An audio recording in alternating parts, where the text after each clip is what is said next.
Polish astronomer announced he found 2 planets. Exoplanets are those found outside of our solar system. We head to the Scottish Highlands in 1934. The Daily Mail published the surgeon's photo, that famous picture of the Loch Ness Monster, or Nessie, as she's also known. Of course, it would turn out to be a hoax, a toy submarine with a neck.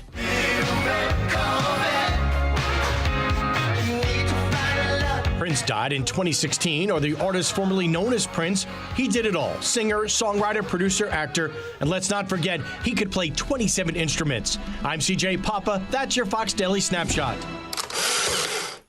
My name is Christine, and I'm a widow. My husband, Ryan, was a healthy 34-year-old, and 3 months later, he was gone. Thankfully, he had life insurance. Ethos made it so easy. You can get a quote in seconds, apply in minutes, and get same-day coverage. 100% online, no medical exam. Life insurance didn't take away the loss, but it did give us the space to just grieve. Get your free quote at ethos.com/save. ethos.com/save. Paid spokesperson. Time spent on application may vary. Online health questions required. Your family and friends love you, but they hate seeing you in pain all the time, especially heading into vacation season. Allow me to recommend my friends at QC Kinetics. They will take care of your pain and let you go right on with your day. It's that easy. Listen, if you answer yes to more than one of these questions, then you're a great candidate. Do you have consistent joint pain in your knees, hips, shoulders, or back? Does pain rob you from a good night's sleep? Are you missing work or saying no to activities you love? Are you taking painkillers? If this is you, then today could be the day to turn that corner and get real relief. With 5 Chicagoland locations and weekend appointments, QC Kinetics treatments are easy, done in the office. Consultations are free. I've seen the results in person myself, and I personally recommend QC Kinetics. So don't wait. This will be the most meaningful thing you can do for yourself and those that love you. Call now 312-827-6261. That number, 312-827-6261. Once more, call QC Kinetics at 312-827-6261. For 25 years, Applied Mechanical Sales has kept Chicago's commercial buildings warm and running smoothly. From schools and churches to high-rises and hotels, they provide the boilers, water heaters, and exhaust systems that contractors and engineers count on. Whether it's a replacement project or a new construction, Applied Mechanical helps you select the right equipment, standard or high efficiency, for your specific application. What sets them apart? They match the right Camas equipment to your building's exact needs, so it performs flawlessly through Chicago winters for the next 15 to 20 years. And they don't disappear after installation. Applied Mechanical ensures your systems run at peak efficiency year after year. Are you a degreed mechanical engineer looking to lead a growing sales team? They'd love to talk to you. Schedule a site visit and boiler assessment at appliedmechanicalsales.com. That's appliedmechanicalsales.com. On Salem News Channel, principled voices are shaping today's conversation. Scott Jennings brings clarity to the toughest debates. Josh Hammer's blistering commentary puts politics and culture on trial. And Alex Marlowe's insight connects us to what matters most. Watch anytime on Samsung TV Plus, Pluto TV, or find us on your screen at snc.tv. 3 new shows, 1 powerful lineup. Salem News Channel, across America. Lots of places can expose you to identity theft, but that's why LifeLock monitors hundreds of millions of data points a second for threats to your identity, which is way more than anyone can do on their own. If they find anything suspicious, like new loans or changes in your financial accounts, they'll alert you right away, all through text, phone, email, or the LifeLock app. Get the alerts that can make all the difference. Save up to 40% off your first year with the promo code BECK. LifeLock.com, 800-LifeLock, 1-800-LifeLock, or LifeLock.com. Use the promo code BECK at LifeLock.com. I didn't switch to Pure Talk just because I wanted to save 50% off the same 5G service I'd been paying twice as much for. I switched because I like the idea of being in business with a wireless company that supports our veterans in a meaningful way. Pure Talk also creates American jobs every day by keeping their entire operation in this country. I appreciate that. If you feel the same, dial pound 250, say micro, and switch to an American wireless company that actually stands for something. Pure Talk. What happens when a school is truly built around teenage girls? Their growth, their confidence, their faith, their future? You get bold young women who lead without hesitation, speak without fear, and discover exactly who they're meant to be. Rosary College Prep in Aurora is the only all-girls college prep high school in the western suburbs, and we've been doing this since 1962. We know how girls learn best. That's why our students thrive in STEM, the arts, and leadership at remarkable rates, even earning AP Platinum status from the College Board. At Rosary, your daughter won't just be educated. She'll be seen, challenged, and supported every single day. Girls here collaborate, inspire each other, and grow grounded in faith and driven by purpose. Come see it for yourself. Schedule a personal tour at rosaryprep.org. That's rosaryprep.org. Business owners, now's the time for your business to make the move to a locally owned business bank. Hi, Mike Gallagher here to let you know that you don't have to look far. Signature Bank was founded in Chicago with a simple mission to help companies like yours grow, succeed, and thrive. Their decisions are made locally by a terrific team that knows your name, cares about your business, and invests in your success. That's why Signature Bank is my bank. I'm a customer. As business owners, they knew that local family-owned businesses were not getting the help they needed or deserved. So I invite you to reach out to my friends at Signature Bank today. Write the number down. Remember this phone number, Signature Bank, 773-467-5630, and learn all about this great bank, 773-467-5630, or visit them online at signaturebank.bank. That's signaturebank.bank. Signature Bank makes commercial banking personal. Member FDIC, equal housing lender. Hi, my name is Dr. Michael Huber. During cold and flu season, a nearby cough or sneeze can trigger a familiar dread, that helpless feeling of being defenseless against an invisible viral threat. But what if you could change the narrative? What if you could fortify your body's natural defenses? This is why I developed Virago, the immune enhancement cocktail designed to give your body the upper hand. Virago is more than a supplement. It's a revolutionary liquid formula packed with 23 powerful natural nutraceuticals for rapid absorption. This unique blend is scientifically crafted to help build resilience and keep you protected. Don't just hope for good health. Make it happen with Virago. Virago and Maha, making America healthy again. Virago. Order your bottle today online at myvirago.com and use coupon code IMMUNE to save 30%. myvirago.com. Coupon code IMMUNE. Scott Jennings fearlessly fights back against the mainstream media on the Scott Jennings podcast. When Republicans have even a whiff of scandal, what do we hear? Resign, step down, zero tolerance. Where is the Democratic Party? Where is the outrage? Where is the moral clarity? What do we hear from cable news? Nothing. Subscribe for free today on Spotify, Apple, YouTube, or SalemPodcastNetwork.com. Picture warm Gulf breezes, turquoise waters, white sand beaches. Now, add evenings of conversation with Salem Media's Mike Gallagher, Scott Jennings, Larry O'Connor, and Jennifer Horn. This November, sail from Fort Lauderdale to the Bahamas, Jamaica, the Cayman Islands, and Mexico on a 7-day journey built for those who love this country. Book your cabin today when you text the word cruise to 94878. Celebrate America's 250th anniversary the right way on the Gulf of America Cruise. Book your cabin now. Text the word cruise to 94878. What if the music stopped? If the familiar voices were silenced? If there were no breaking news updates? What if your companion and connection to your community came with a monthly fee? Don't worry, we're free local radio with you wherever you go, celebrating 100 years and looking forward to the next 100. We are broadcasters. Text radio to 52886 and let Congress know you depend on your local TV and radio stations. This message furnished by the National Association of Broadcasters. The Danielle Gill Podcast, now available on the Salem Podcast Network. Actually lowering prices has rarely ever been an accomplishment a Democrat could even claim.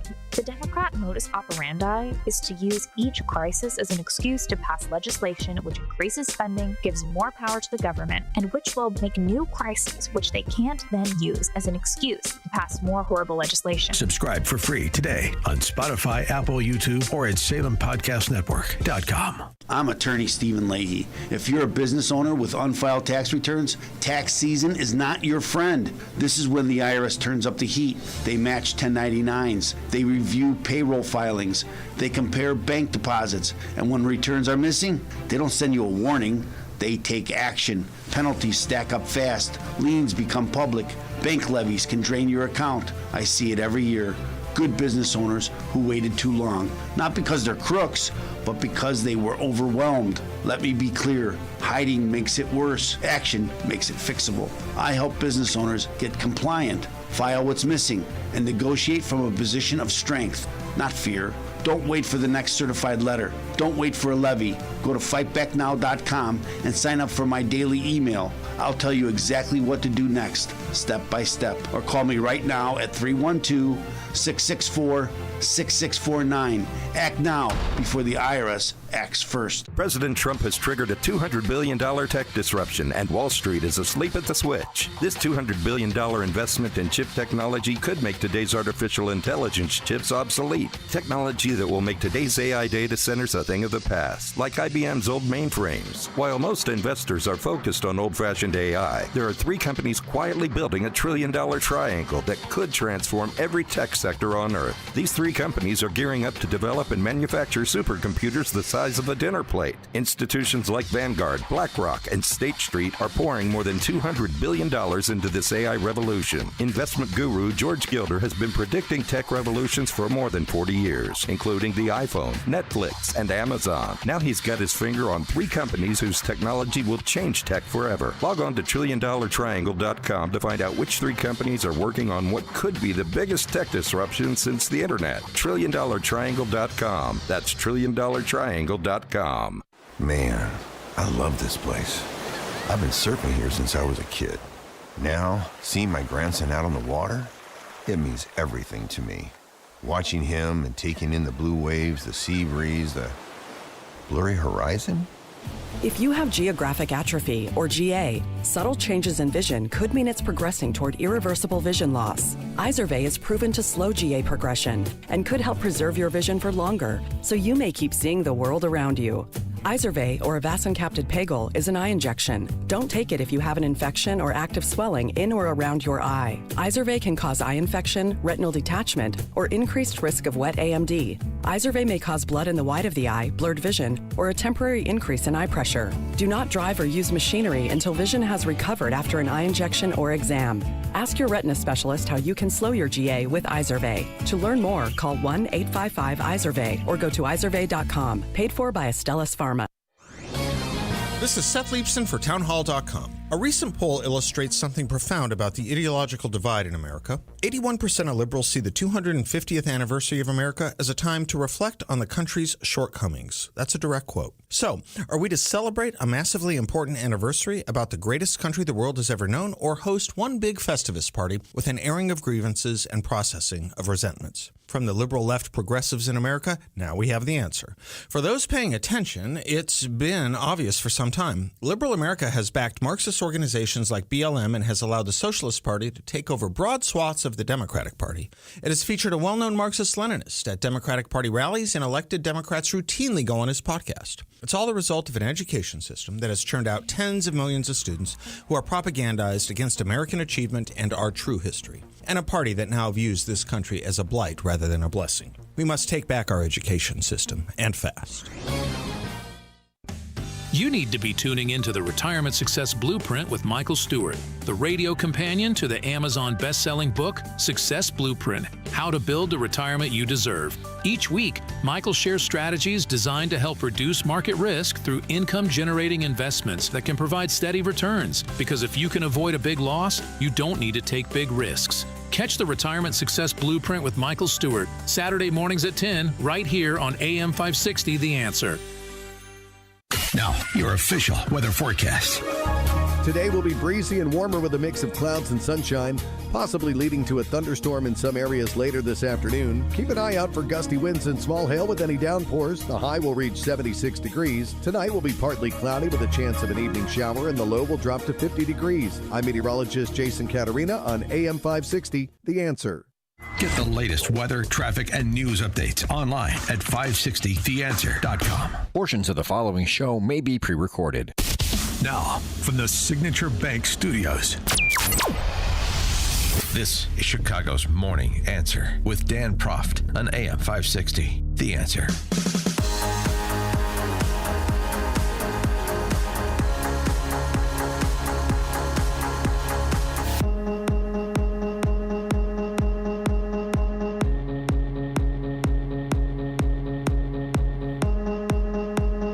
Top of the morning, Dan Proft here. So, how many anecdotes do we need before this becomes an issue of systemic problems in government schools? Do we have a larger conversation about just why it is so many predators are able to get through whatever background checks, whatever gatekeeping is done in government K through 12 schools. Another one yesterday, this now former Hinsdale Central lacrosse / Plainfield high school teacher. As that investigation progressed, detectives identified multiple instances in which Butekofer allegedly attempted to establish personal, non-school related relationships with students. Police say students became uncomfortable when Butekofer asked for their contact information and social media accounts and made non-sexual physical contact with one student. They took their concerns to school administrators. I do want to take a moment to acknowledge and honor the tremendous courage it takes to speak up about something so difficult. The victims and families who came forward showed extraordinary bravery. Joliet police launched an investigation, conducting an undercover conversation with Butekofer for several days this month, in which they pretended to be one of his 14-year-old students. It was mainly by text. He continued to try to move the conversations over to Snapchat. Police say the investigation culminated in a sting, wherein Butekofer arranged to meet the student at this Yorkville McDonald's for sex. He was then taken into custody, with police searching his rental car. These items included alcohol, as well as what appeared to be a sex toy on the front passenger seat. A blanket was also observed covering the windows of that vehicle. 312-642-5600 is the alphawealthgroup.com answer line and text line if you want to give us a call or text. I mean, maybe there's more attention to it. There's more sensitivity to it. So people who weren't getting caught a generation or two ago are getting caught now. Is that part of the explanation? I don't know. I don't know. Some of this behavior by adults in these government schools is pretty graphic, both in terms of a sexual predation nature as well as just violent. Another story where one poses the question, as I did last week, talking about Libertyville. Where are the sheepdogs? CPS aide pushed, dragged nonverbal autistic boy, quote, like a starfish, unquote, in school hallway, according to prosecutors.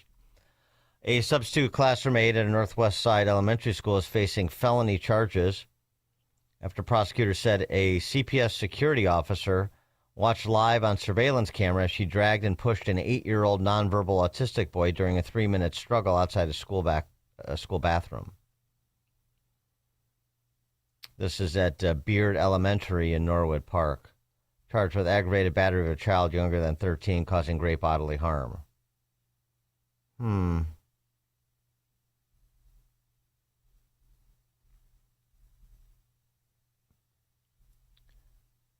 Prosecutors say the boy was being escorted to the bathroom by another special education classroom assistant. He became disruptive, collapsed on the floor.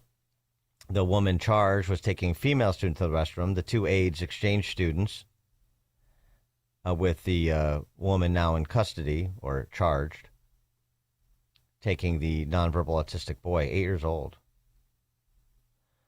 She first tried to lift the child by his arms, but he resisted. She then used her feet to push his body, applying pressure to his back with her legs as she moved him towards the bathroom. He was scooted across the hallway on his backside. When he grabbed at the aide's leg, she stepped away, then continued using her feet to push against his back as he resisted by bracing his legs against the doorway and grabbing her legs. The child was crying when the incident ended after a male staffer arrived with other students and escorted the boy into the restroom. Confrontation, which lasted about 3 minutes, was recorded on surveillance video, according to prosecutors. And then the school security officer who witnessed the incident contacted DCFS. And then the boy's father was notified, and he decided to make a police report. I'm sorry, why was the security officer just watching this on surveillance and not interceding? There's a question.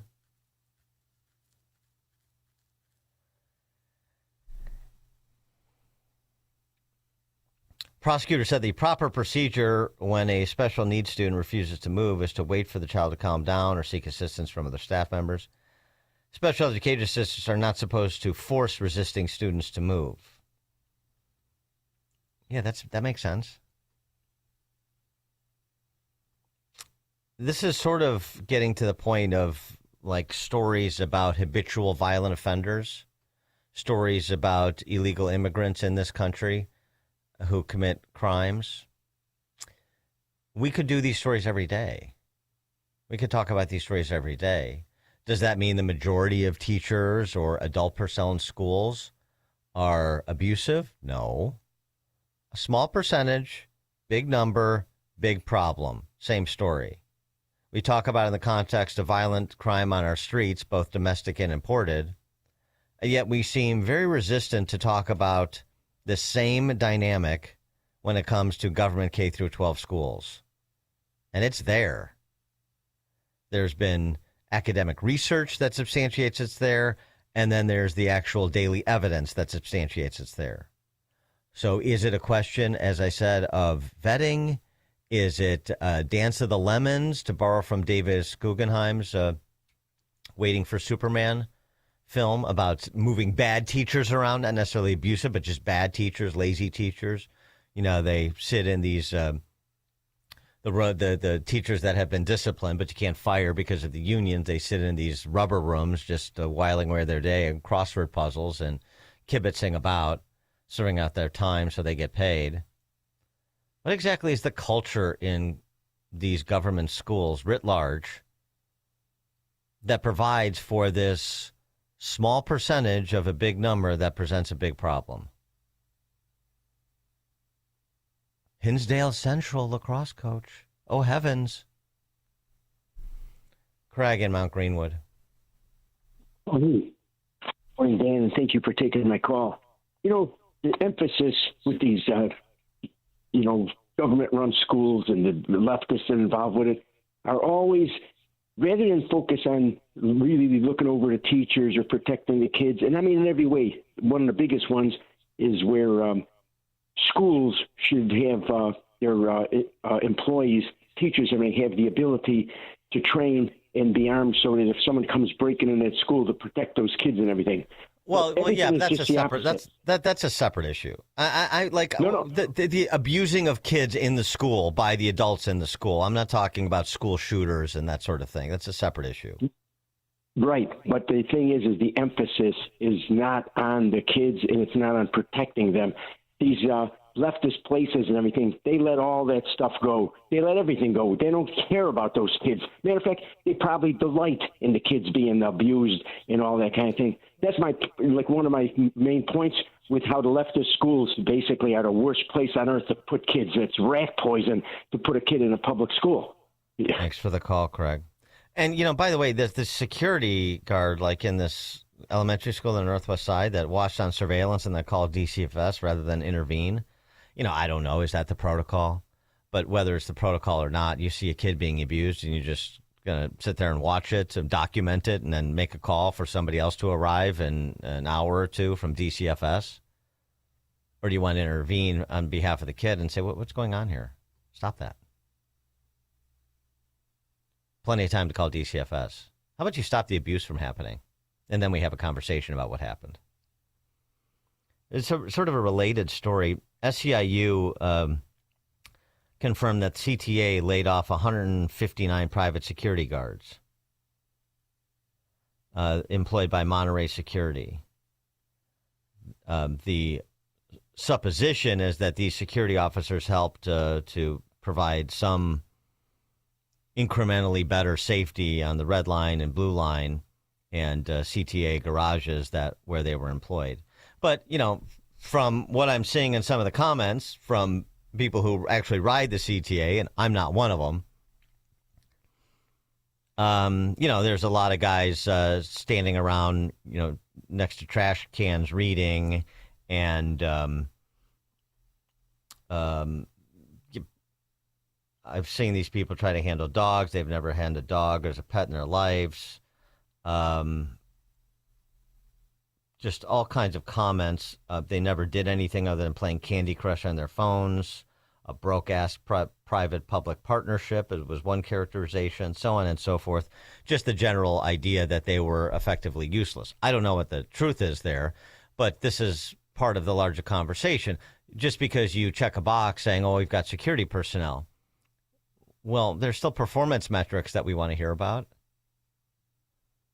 When an incident occurs, we want to pour over the details of that incident so we understand if we're getting our money's worth from security officers, or is this just security theater? Ken in Grays Lake. Good morning, Dan. I can't tell you about my experiences in schools, but I can show you. It's very easy for you or anybody else. Go sign up to be a substitute teacher and go into those schools and see what goes on for yourself. And I'm not talking about, schools in a ghetto or, go to a I worked in a couple of different schools that service diverse communities, shall we say. Mm-hmm. And it's like a prison movie some days. Mm-hmm. And as far as security and staff, you are not allowed to physically intervene with kids. I personally know of a full-time teacher that intervened in a fight, wound up with a broken leg when the kid's fighting turned on him. Well, yeah. And this is not, again, a ghetto school. This is a diverse community school with various economic spectrum. Sign up to be a substitute teacher. Go and see for yourself. Okay, thanks for the call. No, that's fair. I mean, I know that's an issue, and we've talked about actually teacher safety in the classroom in some of these schools. That's an issue, too. I'm not discounting that. But in the case of this elementary school in the Northwest Side, you're talking about an 8-year-old nonverbal autistic boy. That's not the same thing. And a woman who's being, apparently, according to prosecutors, abusive. If you're a security officer, what do you do? Hey, lady, what are you doing? Stop that. Stop that. Matt, Mount Greenwood. Good morning, Dan. Let's face it, these people are utterly unaccountable, and people who are just sitting idly by doing nothing are protecting their own. They don't want to rock the apple cart, so to speak. They don't want to keep on collecting their government checks. The other thing is the security guards. We work with a lot of these firms, including the aforementioned one that the gentleman mentioned, and they are unqualified. We had on a job site, the guy was rolling a joint on his table when we walked in the morning. Yeah, that's a bad look. Mm-hmm. Yeah, very, very much so. But it's sinful. The parents are just sending these kids to these schools, and I'm not saying for this poor child that you're referring to, but you send your kids to these schools and trust that they're being taken care of. Well, they're not. You have to be actively involved in these schools. And I'll tell you this: if this was a Catholic school or any private school, this would be national news.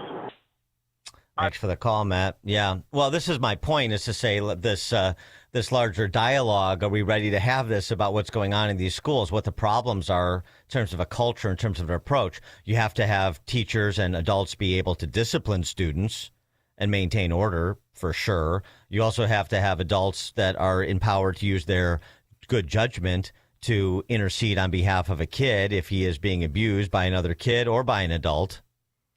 Why are so many sexual predators, pedophiles, basically getting through vetting, getting through the gatekeeping procedures in place? Why do they go undiscovered for so long? A lot of the questions that the Catholic Church had to answer during the height of the sex abuse scandal in the church and the schools.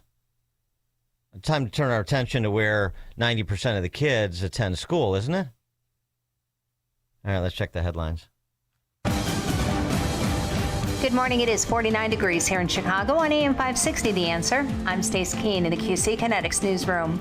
A Chicago man has been sentenced to 25 years in federal prison for conspiring to provide material support to the Islamic State of Iraq and al-Sham by using social media to encourage attacks on ISIS enemies and to recruit ISIS members. Ashraf al-Safu has been in custody since his arrest in Chicago in 2018. A Homer Glen man is accused of threatening Illinois legislator Nicole LaHaw. Stephen Brady pleaded guilty to disorderly conduct. He admitted to submitting messages through the lawmaker's website which threatened harm to her and her family. Brady was sentenced to 12 months court supervision, $800 in court costs, and was ordered to have no contact with LaHaw, her family, home, or place of employment. The defendant was also given 30 days in jail, which he has already served. This report is a service of Dell Technologies. Dell PCs with Intel Inside are built for the moments that matter, like when you're finishing a big project and you can't be interrupted by an update. With long-lasting battery life and built-in intelligence, you can stay focused on what matters most. Built for you. Learn more at Dell.com/Dell PCs.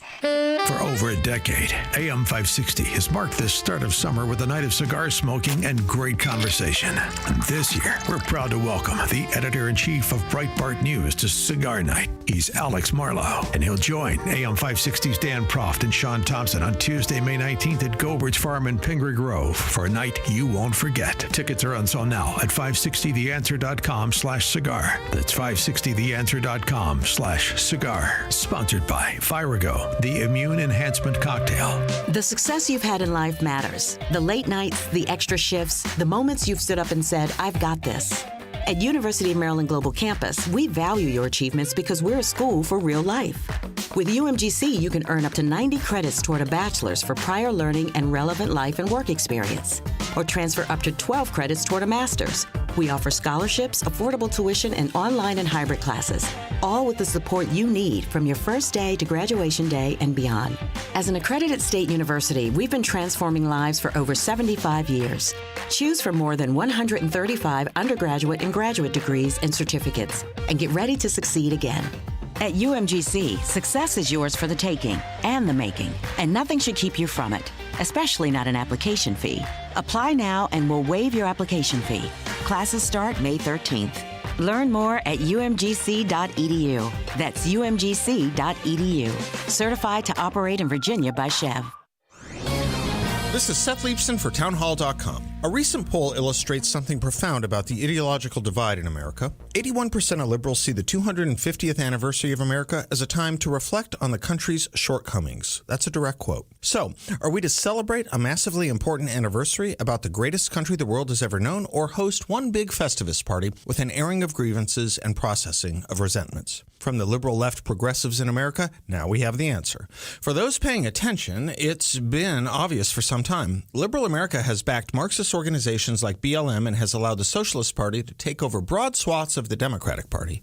It has featured a well-known Marxist-Leninist at Democratic Party rallies, and elected Democrats routinely go on his podcast. It's all the result of an education system that has churned out tens of millions of students who are propagandized against American achievement and our true history, and a party that now views this country as a blight rather than a blessing. We must take back our education system, and fast.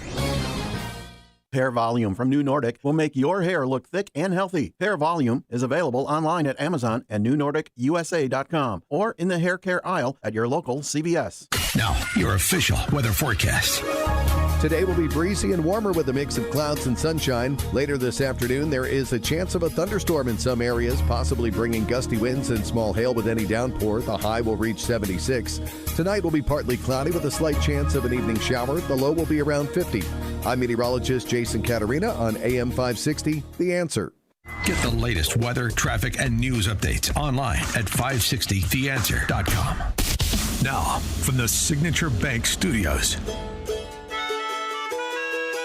If you're looking for the latest news, insight into what it means, and the sharpest opinion, there's only one station in Chicago where you can turn, and it's this one. We're AM 560, The Answer.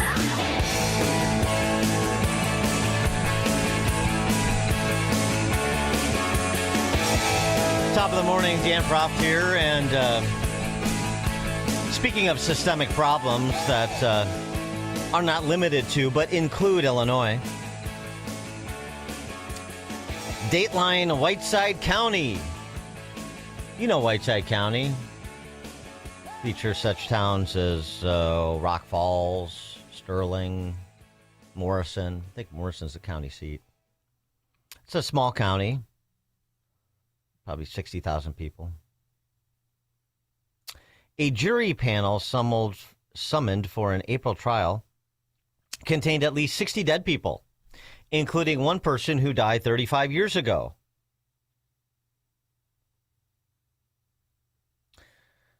Jury panel in Whiteside County contained 60 dead people, including one person who died 35 years ago. Well, gosh, why would that be problematic? I mean, in addition to the problem of finding live jurors for this criminal trial, where do counties get their juror list? Photo rolls? The discovery has prompted a constitutional challenge that goes far beyond Whiteside County, suggesting a statewide problem that, among other things, systematically excludes younger citizens from jury duty in violation of the Sixth Amendment. This reporting in the Shaw newspaper group by Charlene Belima.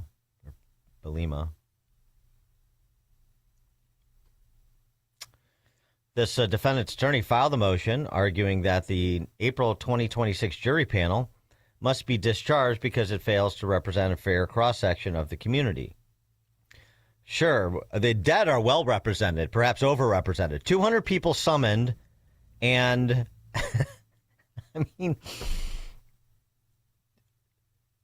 60 are dead. The median age on the panel is 72, with compared to the median age in Whiteside County, which is 43. Is that the median age for the adult population? I find that hard to believe. I think that would be bigger. But nonetheless, the attorney argues not a single person younger than 42 was summoned for jury duty. The attorney in the case filed this motion. Argued this is not merely a Whiteside County problem. The problem revealed by the removal of improper exclusion criteria suggests the existence of potentially more massive statewide systemic problem. It sure does. Starting with the dead on the voter rolls. That's not his immediate interest, so he doesn't emphasize it. He's looking at the jury composition that would be in the best interest of his client and consistent with his client's constitutional rights. I get that. But, of course, the larger issue is the issue that, our good Secretary of State, Ali G., that Mimbo, you can find him gazing at himself in the mirror at the East Bank Club in about an hour. But no particular interest or hue and cry over the quality of Illinois' voter rolls. Not that there's ever been any question about the integrity of elections in Illinois. Oh, heavens.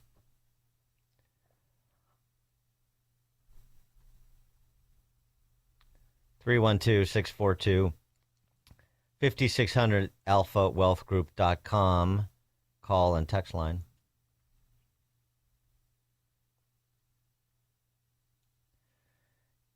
In late March, the jury commission requested a fresh combined list of potential Whiteside County jurors from the Administrative Office of the Illinois Courts, the statewide agency responsible for compiling jury lists from voter registration, driver's licenses, and unemployment insurance data. The AOIC provided a list of 48,000 names, a number that immediately raised red flags, given that I was a little bit off. Whiteside County's total adult population, well, a little bit off. I said 60,000 people, so I think it's about right. But anyway, Whiteside's total adult population is 43,495. The Administrative Office for the Illinois Courts provided 48,000 adult names as potential jurors. So you see, you have 4,500 more names on the juror list compiled by that state agency than actually exist in Whiteside County. That's a red flag. Jeez.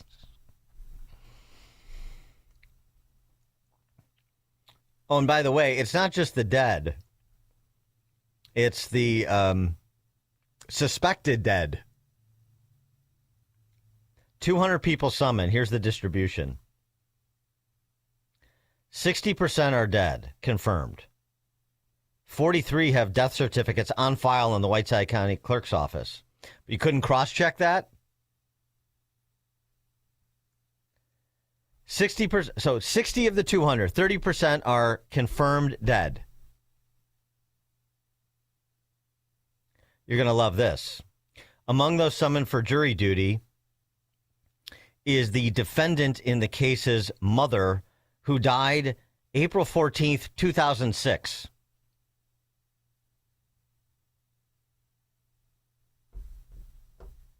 "27 of the 200 people are reportedly over 100 years old. That's 13.5%. 52 people are reportedly over 90 years old. So a full, 56, a full 70% of the jurors summoned, the people summoned for jury duty, 70% are 90 years or older or dead. I mean, is this the Babylon Bee? The oldest person is reportedly 116 years old. You may want to do a wellness check on that person.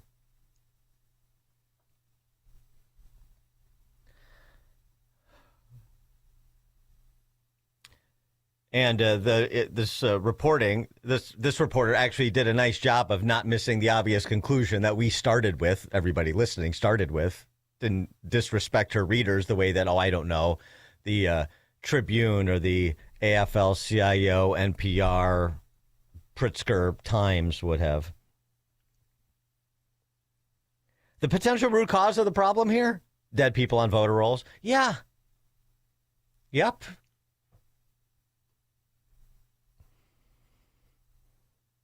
Again, according to the Illinois Supreme Court's website, the Jury Act and the Jury Commission Act require that a master jury list be compiled from the list of legal voters. Do we even distinguish that in Illinois anymore? Apparently not. Legal voters, Illinois DL holders, Illinois identification card holders, and Illinois person with a disability identification card holders, as well as claimants for unemployment insurance for each county.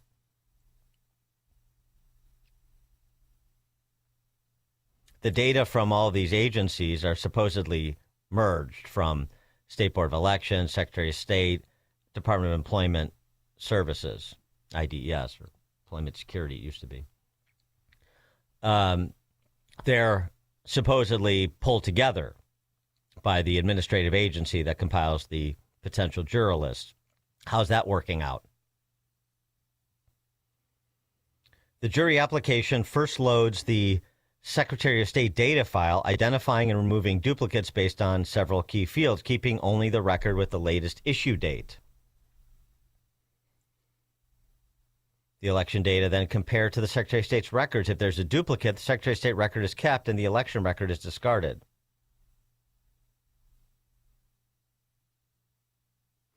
The attorney in the case argues that unlike driver's licenses, which expire and must be renewed, or unemployment insurance claims, which have finite durations, voter registration in Illinois continues indefinitely until someone actively cancels it. When people die, their names often remain on the voter rolls. Yeah, because it's just too much trouble for, in the AI era, for Himbo, Ali G, and to be fair, secretaries of state before him, to bump up the voter file with all other available records that would disqualify someone from maintaining status on the voter file, like, for existence, death. Phil in Maryville, you're on Chicago's Morning Answer. Morning. I'm almost positive they have death certificates that are issued to the state when someone dies. So that's a simple programming code. Once you die, it should be an automatic delete. And for jury duty, my wife, we moved to Indiana 8 years ago. Just over the weekend, her mom called her. She lived in Midway Airport originally. She got summoned for jury duty, and we've been living in Indiana for 8 years. Well, they need her in Whiteside County, Phil. So if she's not doing anything, thanks for the call. Tom in Oswego. Good morning, Dan. You know me, I run a small business for about 35 years, and I'm trying to be optimistic when I wake up in the morning, but I deal with local governments, federal governments, all types of, I say regulators, but regulations in my business on a daily basis. And I can tell you to a T, very few of these people know what they're doing or give you the correct answer the first time you ask. I often have to call 3-4 times to get the correct answer, or I have to investigate it myself. Because, and I hate to say this, a lot of these individuals that work in these government agencies or local towns, their concern is not whether they give you correct information, and there's no accountability. If they give you wrong information, what's going to happen to them? Nothing. So it's really the whole system. To me, and I hate saying this, again, I'm an optimistic guy, but I really feel the whole system with government, it's just all collapsing in on itself. It's gotten too big, too inefficient, and really one hand doesn't know what the other hand's doing. That's my speech today. Thanks for the call, Tom. Yeah. One hand doesn't know what the other hand's doing. Hey, stay away from my fiefdom.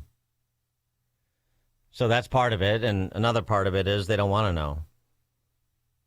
You know, you think they're trying to ensure accuracy.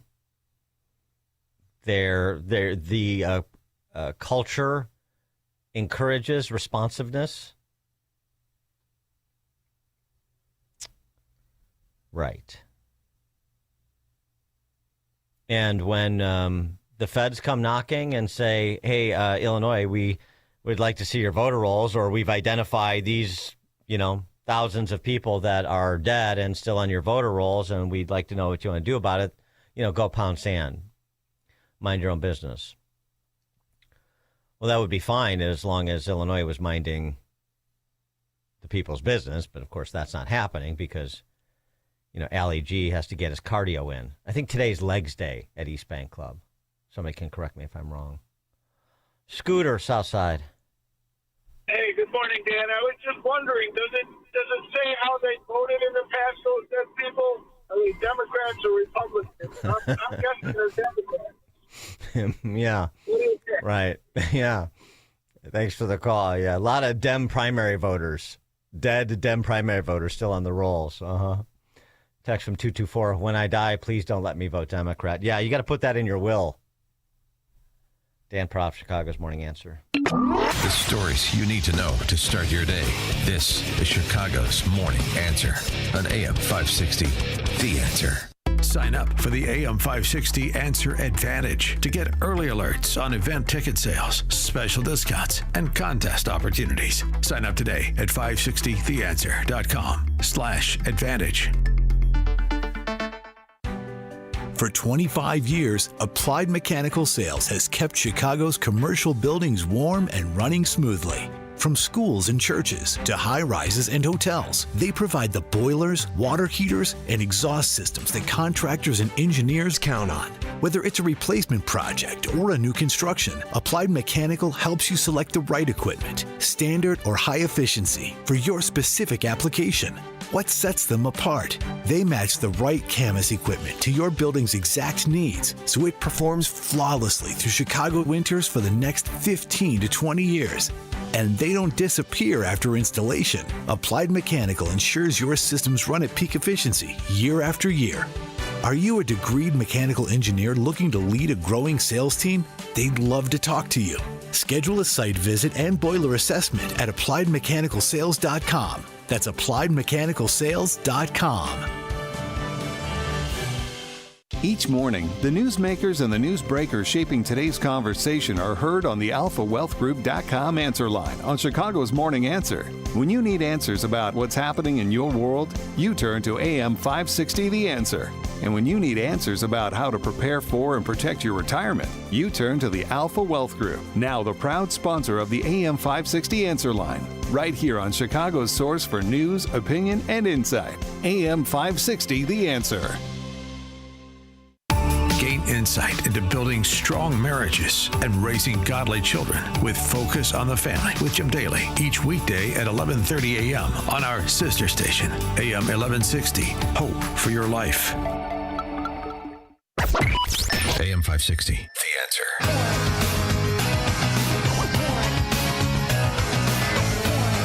All right, coming up at 6:06, DEI is alive and well on campus. It's just the D and the I, not so much the E.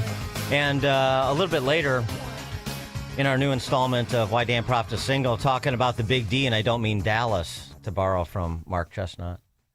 It's now 6 o'clock at AM 560, WIND Chicago. Vice President Vance will go, but will Iran? I'm Dave Anthony, Fox News. That is the big question ahead of a potentially second round of talks in Pakistan before a 2-week ceasefire ends tomorrow night. State media has indicated the Iranian delegation has not yet departed for the conversation. Iran's parliament speaker posted to X overnight saying Trump, by imposing a siege and violating the ceasefire, seeks to turn this negotiating table in his own imagination into a table of surrender or to justify renewed warmongering. Fox's Trey Yingst in Tel Aviv. The reality is that Iran has violated the ceasefire multiple times, specifically in the Strait of Hormuz, where only 16 vessels passed through on Monday. President Trump has indicated he's unlikely to extend this ceasefire. The U.S. military still has a blockade on Iran's ports, turning away 27 ships, intercepting and taking custody of one that would not stop. They're going to the polls now in Virginia with redistricting on the ballot ahead of the November elections that could flip some House seats from Republican to Democrat. President Trump just posted on Truth Social, vote no to save your country. Voting for the constitutional amendment allowing for a one-time change to the congressional map began March 6th. Democrats said it was needed to counter what Republicans are doing in other states, namely Texas. The current map has 6 seats favoring Democrats. The new map would add 4 more, leaving Republicans with just 1 seat. That's Fox's Jessica Rosenthal. There is a new vacancy in President Trump's cabinet with a 3rd departure this year. Labor Secretary Lori Chavez DeRemer is leaving the administration to take a position in the private sector, a White House spokesman says, adding she has done a phenomenal job in her role, but Chavez DeRemer's term has been overshadowed at times by a series of misconduct investigations. That's Fox's Jared Halpern at the White House. Later this morning, the president's nominee to lead the Federal Reserve, Kevin Warsh, will be questioned at a Senate confirmation hearing. He's in line to replace Fed Chairman Jerome Powell, whose term ends next month after a lot of Trump criticism for not cutting interest rates enough. America's listening to Fox News.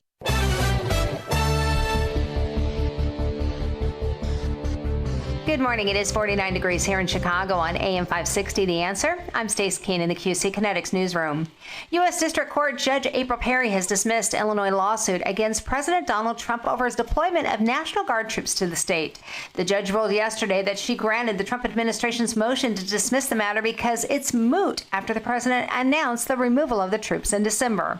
Governor J.B. Pritzker said that the order to conclude the case confirmed that Trump's deployment was a reckless and illegal abuse of power.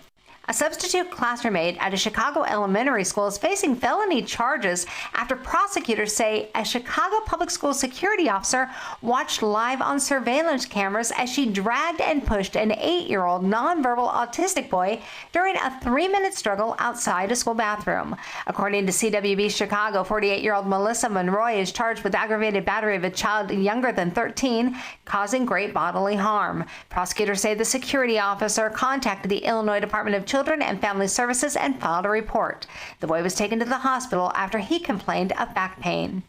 2 months after the U.S. Supreme Court struck down some of President Donald Trump's tariffs, roughly $8 billion in collected duties plus interest could be returned to the Illinois businesses that paid them. Sean Reed reports. U.S. Customs and Border Patrol began the process of returning tariffs it collected on imports from companies over the past year Monday. Dan Anthony, executive director of We Pay the Tariffs, a coalition of small businesses against the tariffs, said refunds could be relieving, but uncertainty looms for businesses as the Trump administration still seeks to impose new tariffs as soon as July. You're a business business, you were paying a bunch of costs, they stop, but now you've got new costs, and there's the expectation of some other new costs that will be imposed without any notice. News is a service of American Beam and Steel, structural repair licensed contractors for your home and business. Search for American Beam and Steel online to schedule your consultation directly with the owner, Mark. American Beam and Steel. A check of the roads is coming up in 2 minutes on AM 560, The Answer. Looking for a powerful way to support your immune system? Now's your chance to win a free bottle of Virago, the immune enhancement cocktail made with 23 science-backed ingredients, including vitamins, minerals, antioxidants, and natural nutraceuticals designed to support your body's natural defenses. 10 winners will each receive a free bottle. Hey, don't miss your shot to boost your wellness routine. Enter today at 560theanswer.com/immune. That's 560theanswer.com/IMMUNE. Shh, here she comes. Surprise! They sent a duplicate shipment to your flower shop. Now you have to pay for 1,000 extra carnations. Also, there's a beehive outside your store, and they're super aggressive. There's thousands of them. Progressive knows small business owners usually don't like surprises because they cost you money. But a good surprise, saving 13% on commercial auto insurance when you pay in full. Also, the egg salad you just ate was expired. Gross. Surprise yourself. See if you can save in as little as 8 minutes at progressivecommercial.com. Progressive Casualty Insurance Company and affiliates. Discounts not available in all states or situations. Wesley Financial Group is not a law firm, and Chuck McDowell definitely not an attorney. This is Chuck. If someone talked you into buying something really silly and you want to get out of that silly little thing, my advice, get the facts. Call me and I'll send you our timeshare exit kit absolutely free. Inside, you'll learn how timeshare works and all your options for cancellation. Call Wesley now for your free timeshare exit information kit. 800-809-7171. That's 800-809-7171. Let me ask you something. Does your garage floor look bad? Covered in salt, cracked, or stained from the winter's brutal blast? Well, I've got a fix for you so you can start enjoying your garage this spring. Contact my good friends at Level 10 Coatings. Level 10 brought my garage floor from dirty and gross to showroom, shiny new in just one day. Level 10 Coatings can do the same for you. A quick and easy fix, permanent durable solution. Guaranteed to never chip or peel. Get it done now so you can enjoy your garage this spring and summer. Schedule your free quote today and mention me, Amy, for $500 off. Visit level10coatings.com. That's level, the number 10, coatings.com. Level10coatings.com or call 855-510-2628. Again, that's 855-510-2628. Level 10 Coatings, your premier concrete coating experts. Taking a look at the roads from the Team Hochberg Traffic Center, I'm Sue Aller. Off to a good start this morning on the Edens, 14 minutes both ways from Lake Cook to Montrose. You've got 17 in, 20 out on the Kennedy from O'Hare to the Burn Interchange, and just 14 minutes in both directions on the Ike from Wolf to the Old Post Office. Looks like 24 minutes inbound on the Stevenson from Veterans Memorial to Lakeshore. Outbound is 22, 14 in, 10 out on the Dan Ryan from 95th to the Burn Interchange. Just a slight tap on the brakes inbound on the express lanes between 35th Street and the Dan Ryan, and just a little bit slow inbound on the Bishop Ford between 115th Street and the Dan Ryan. Now, we're still shut down in Des Plaines on Golf Road from last week's flooding, both ways on Des Plaines River Road, right at East River Road. News is a service of Woodland Windows and Doors in Roselle. For over 52 years, Woodland has been transforming living spaces with Marvin Windows, featuring styles ranging from modern to traditional. Visit woodlandwindows.com to get started today. Chicago's Morning Answer continues next, but now the latest forecast from the Air Right Heating and Cooling Weather Center. Today will be breezy and warmer with a mix of clouds and sunshine, possibly leading to a thunderstorm in some areas later this afternoon. Keep an eye out for gusty winds and small hail with any downpours. The high will reach 76 degrees. Tonight will be partly cloudy with a chance of an evening shower, and the low will drop to 50 degrees. I'm meteorologist Jason Caterina on AM 560, The Answer. Get the latest weather, traffic, and news updates online at 560theanswer.com. Now, from the Signature Bank Studios, this is Chicago's Morning Answer with Dan Proft on AM 560, The Answer.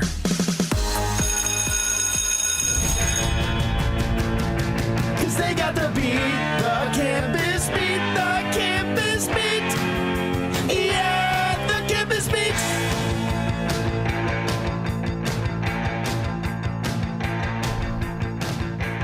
Top of the morning, Dan Profter. College is changing. You may not have noticed. The kids may not be there yet or gone, but, out, past it.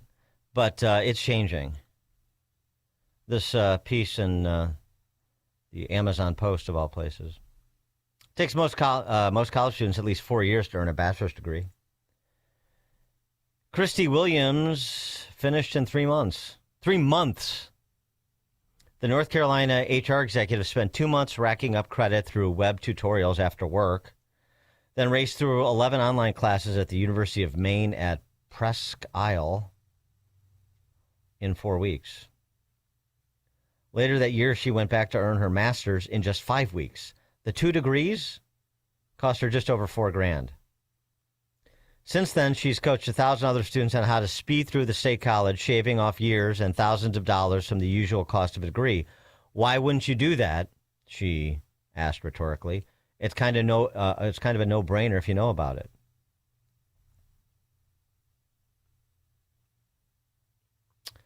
The Washington Post provides this color. Many U.S. schools are experimenting with ways to speed up traditional college programs to reduce the burgeoning cost to help students move into the workforce faster. Some are offering 3-year bachelor's programs, reducing the number of credits needed for a diploma by a quarter. Many more allow students to enroll in college classes while still in high school to build up those credits, like Chrissy did in the professional world.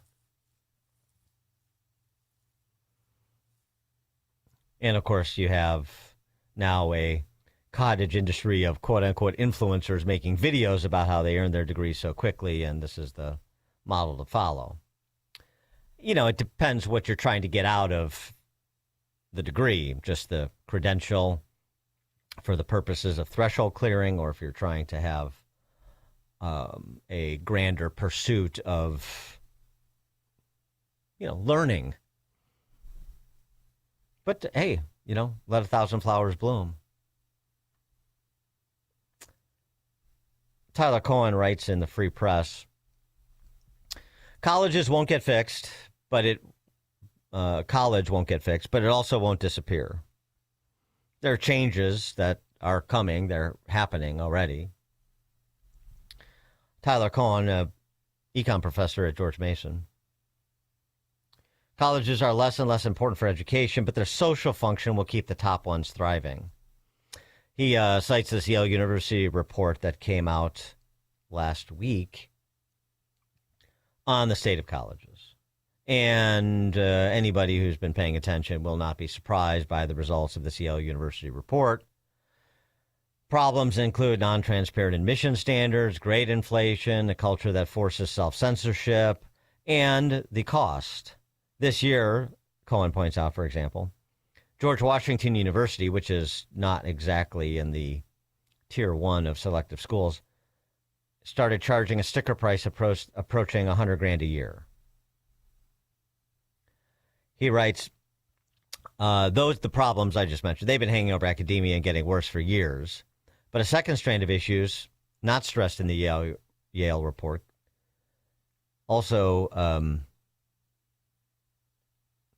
problematic for college the way it is, the progress of AI.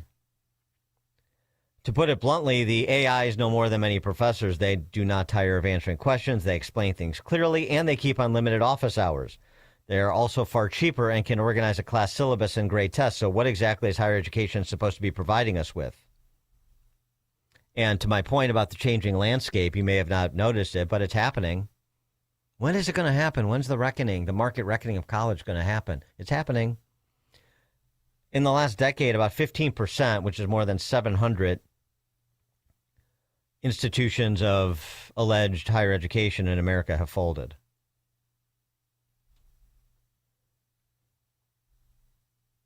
Now that America has a total fertility rate of under 2, well below replacement, fiscal pressures will only intensify because kids simply are not there and cannot be summoned up on a moment's notice. Students from China, once a lucrative and growing source of revenue, have dwindled on many campuses, including my own, George Mason. So he's got some predictions. The prestige tier survives and thrives. The Ivies and other top schools will prove invulnerable. Their value for networking and as a dating and marriage service is unparalleled. There are no trends that threaten to disrupt those functions. If these institutions can prove useful in other ways too, such as learning and research, that's just gravy. That's not the focus. The focus is the social stratification. Yeah, you go to, say, Northwestern to get married. Well, some people do, not me. And, you know, the inertia behind these schools and the inertia behind their endowments. Lest we forget, Harvard's been around since the relatively early 1600s. Yale since 1700.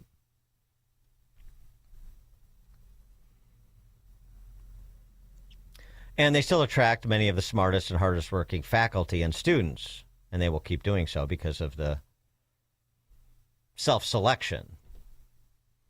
If you're smart and talented, you're inclined to want to be around smart and talented and hardworking.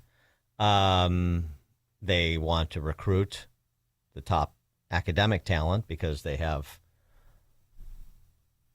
you know, above median talent in their on college campus, their student body.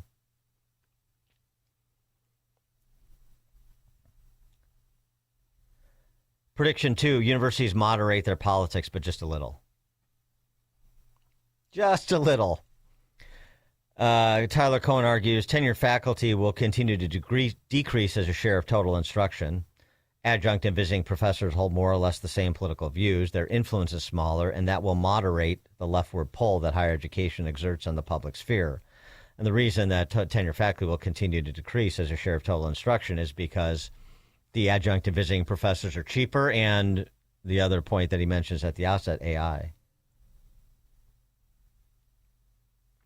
As universities try to fill seats and tuition coffers, non-elite students from the developing world will increase in number. That will likely diffuse political activism all the more. Many of those students are culturally conservative because of their backgrounds, while others have a very different conception of the political spectrum and do not always fit neatly into the standard American categories of right versus left wing.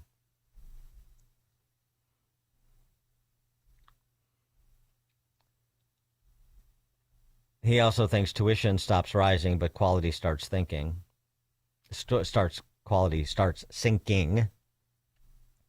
Schools will respond to cost pressures by letting quality deteriorate. Most instruction will be of the inferior online variety. They are very good online experiences, but schools are too bureaucratic and not well run enough to deliver them. Fewer professors will be full salary, tenure track professors. Administrators and staff will grow at a much slower rate than over the last 20 years, which is a positive development. AI diminishes the value of degrees, but still, colleges still try to ignore it. Got to keep up appearances. And this is what he's talking about, which, you know, basically you'll have the elites cream skimming because frankly, he argues implicitly, it's more about social than it is about intellectual, even not even, I shouldn't say even at the top universities, specifically at the top universities. But I got to say, if his predictions come to fruition, and they sound reasonable to me, they sound to be basically describing the trajectory we're on. It could always be disrupted, but it's really going to be a loss for the country because what he's describing is a very utilitarian higher education system that is not so interested in a classical liberal education, much like most of our government schools are not.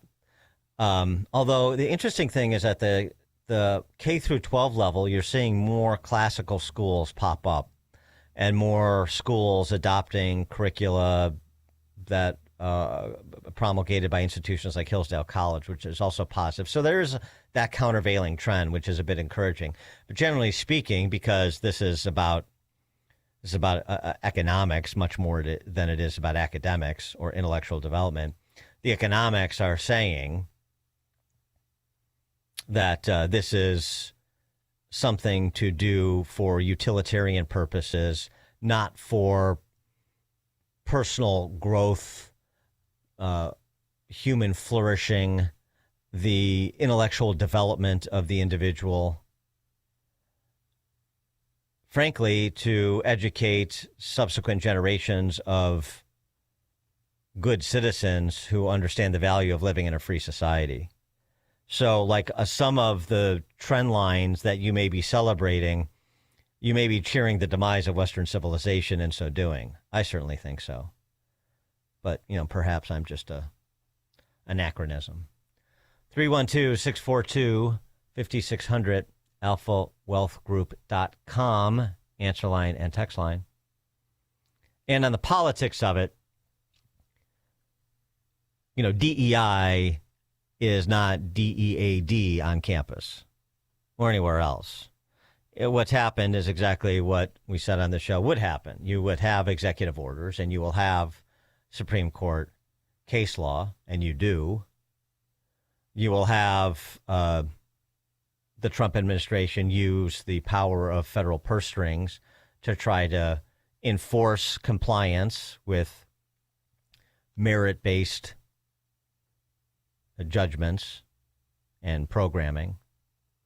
But at the end of the day, the barbarians that are inside the gates will attempt to hang on, and they will adapt to the temporary environment in order to hang on, to engage in the barbarism that they have become accustomed to driving on college campuses.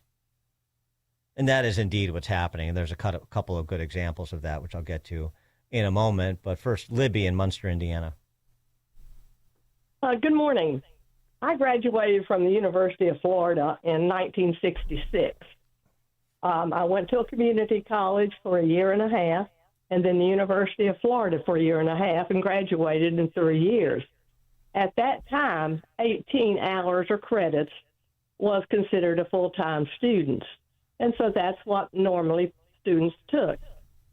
Then it has been lowered sometime during the years to 12 hours. So that's now what students take instead of taking a heavier load. So put those two things together, go full time, but also I think the lowering the full-time student level from 18 hours to 12 hours has made a difference. So it can be done in 3 years. For sure. Yeah, that's a good point. Thanks for the call, Libby. Yeah, that's a good point. Lower the course load, put the limits on, and extend the time, and thus the tuition being paid. Who doesn't want to sort of stay in some suspended adolescence for as long as they can? Real world is a scary place, getting scarier with each passing day. Mark in Oak Lawn. Hey, Dan, thanks for taking my call. You always have a great show.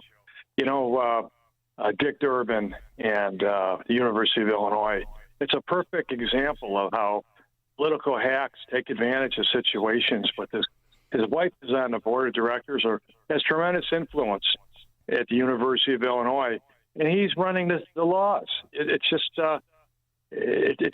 shows you the hypocrisy, how hypocritical the side of the left is, especially in Illinois. Oh, yeah. Well, I mean, she was a lobbyist, or is a lobbyist, and he's a senator. Yeah. And he's a senator, but of course they never the two shall cross and conflict, either Dan, one of them. Never. And Dan, that's why education is so minimized, and there's no they accept everything. Everything is acceptable. As long as you don't correct me and my breaking of the laws. Thanks for the call, Mark. Yeah, well, there's been stories about Loretta Durbin's clients getting federal funding, and so that Durbin voted for effectively, over the years. But he's retiring now, and She made a boatload of money being a lobbyist, and it's all on the up and up. A couple of stories that asked some uncomfortable questions or made some disquieting insinuations. But I mean, certainly that's nothing that rises to the level of concern for the Illinois electorate, as evidenced by Dick Durbin's storied career. He's never been in the private sector. He started out as a Paul Simon staffer, then he went to Congress, and he went to the Senate. And now he's walking away with a guaranteed 7-figure pension, and a multiple of that thanks to Loretta Durbin's time as a lobbyist. It's a beautiful thing. Beautiful thing we facilitated in Illinois. Congratulations, Illinois electorate. The Durbins are very grateful. Frank, Board of Trade. Yeah, I take courses on Coursera.org. They're largely biological, bioinformatics, systems biology. I've been listening to this one course since 2015 from the Icahn School of Medicine. To try to embody this information in any format other than online, sitting in a course is not going to work. This is the future of education, especially with the ability to access it 24/7. Thanks for the call, Frank. Yeah, and I would say the other thing, too, is, if you, for example, University of Chicago offers a course in the Western canons. So, that there's a self-selected group of adults post-college, many well post-college, that will read Henry James and then discuss it in class. So you still have, or in group setting, so you still have that, and you have online communities that are built around the same sort of scholarship. So it's not going to go away, but the university's image as an incubator of deep thinking and high ideals, that is going away. I mean, again, when Tyler Cohen is saying, basically, the Ivy Leagues, if to the extent any research or study is done, that's just gravy. This is really about making sure that the favored son meets the favored daughter at Stanford or Northwestern or Yale. Mark in Valpo. Hey, Dan. Good morning. Love your show, brother. Thank you. Just wanted to make a quick comment. I think that the less amount of time these young skulls full of mush get to spend inside the walls of these universities, getting indoctrinated by these socialists, is better for us. I don't know. I'd like to know your thoughts on that. Yeah, I'm sort of two minds on it. Thanks for the call, Mark. On the one hand, yes, I think those susceptible to being brainwashed are in a, that brainwash calcifies in college, the brainwashing does. The flip side is, I came to college as somebody who's pretty conservative and was, doing my own independent studies, starting in high school. So, yeah, I do the coursework, but then as good coursework and good instruction compels people to do, became intellectually curious, and so I started reading more and more and more stuff, and then, consuming more content, including debates and lectures and so forth. So I was ready to do battle intellectually on campus, and I did. So it was good for me. It was good. I mean, being one of the few conservatives on campus with a cadre of a few others, it was good for me. I think it was good for them too, to sharpen our skills, to get a deeper understanding of the identitarians of our day, the neo-Marxists of our day, the sentimental barbarians of our day, both in the professorate as well as in the student body, to see how they behaved, to see how they came to their conclusions, how they argued issues. That was a good experience. I mean, and that's what college should be, in part. So, I negative flip side is, you take it too far, is to be, well, everybody's just in their silos, and all you do is consume content you've been oriented to consume and nothing else shall penetrate. Well, that's not good.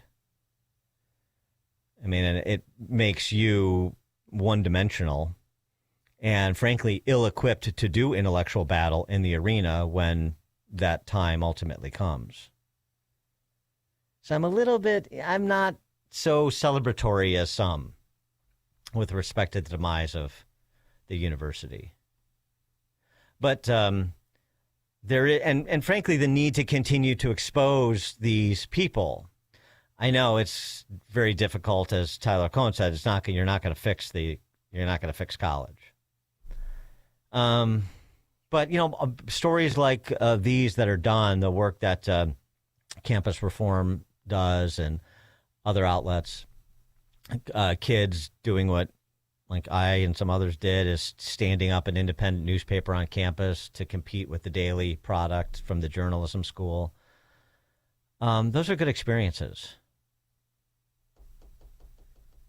This expository business is healthy. So, for example, this guy, Mark Harvey, he's the chair of the psychology department at University of North Carolina, Asheville.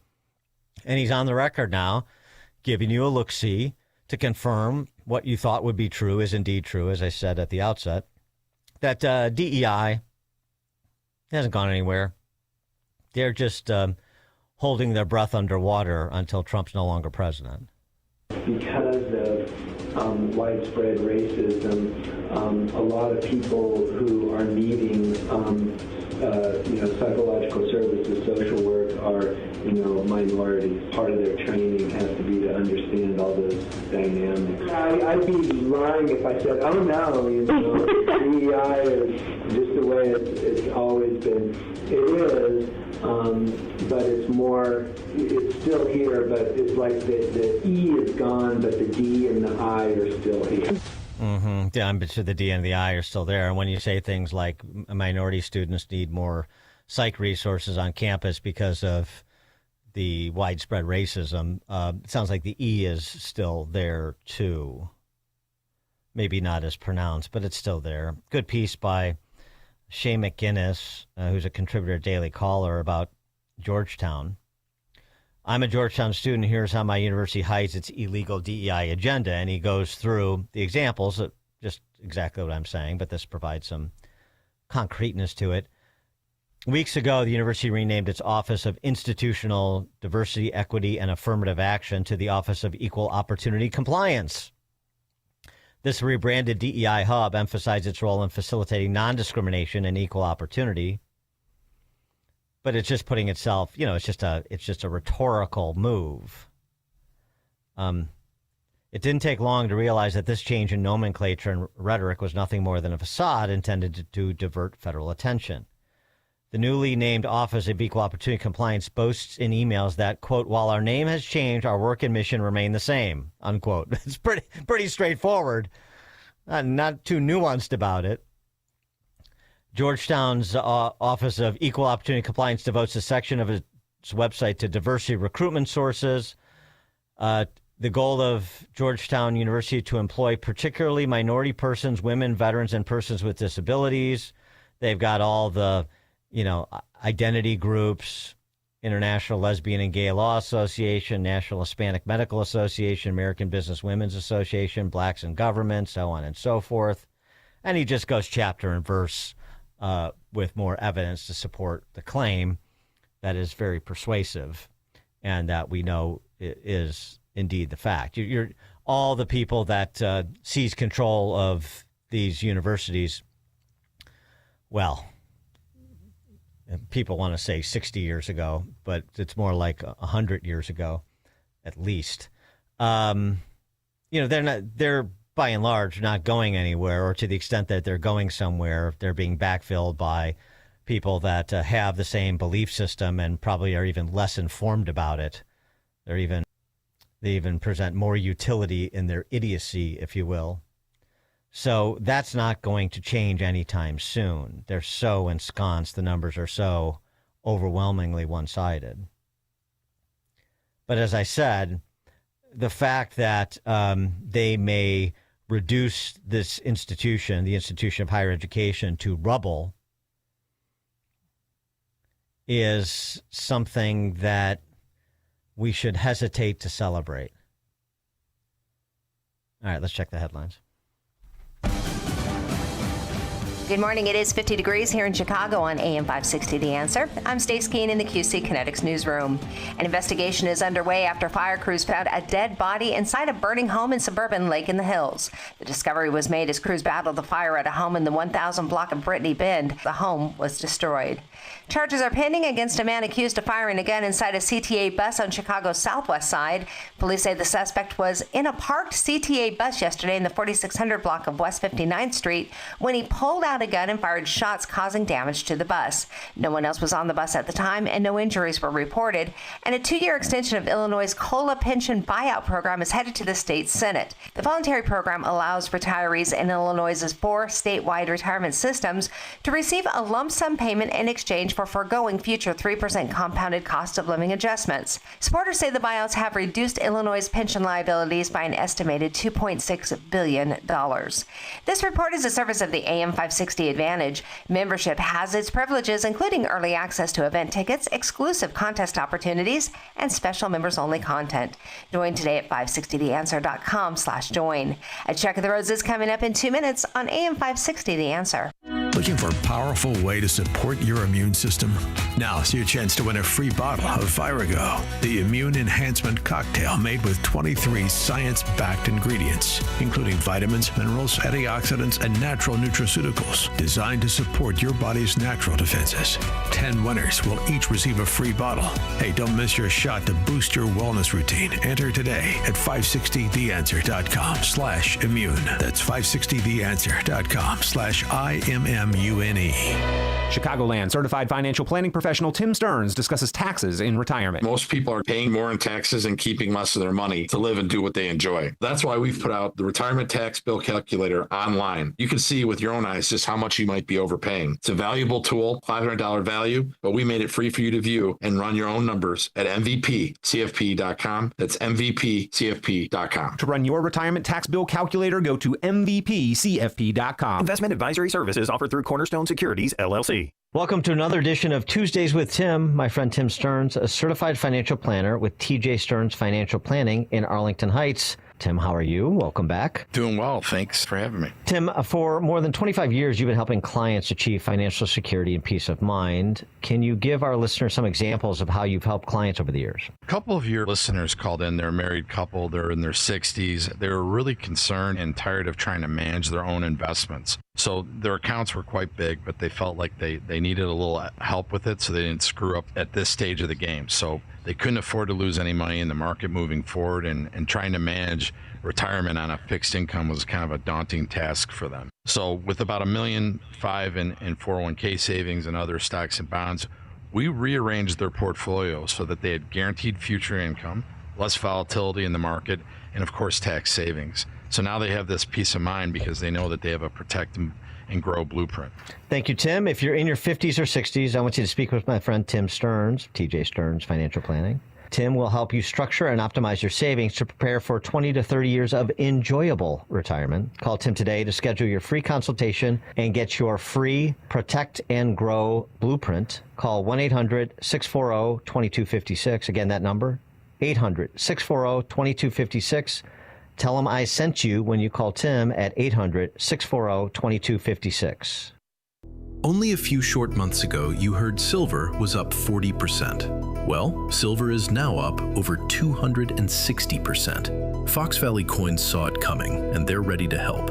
Unlike dealers that only buy or only sell, Fox Valley Coins does both. No middleman. That means you get the best deal on the dollar. Selling, Fox Valley Coins pays top dollar for rare coins, scrap gold and silver, bars, proof sets, and entire collections of any size, going through every item right in front of you, cash, check, or wire transfer. Buying, Fox Valley Coins carries all major gold, silver, and platinum physical products. Complete discretion. Your business stays your business.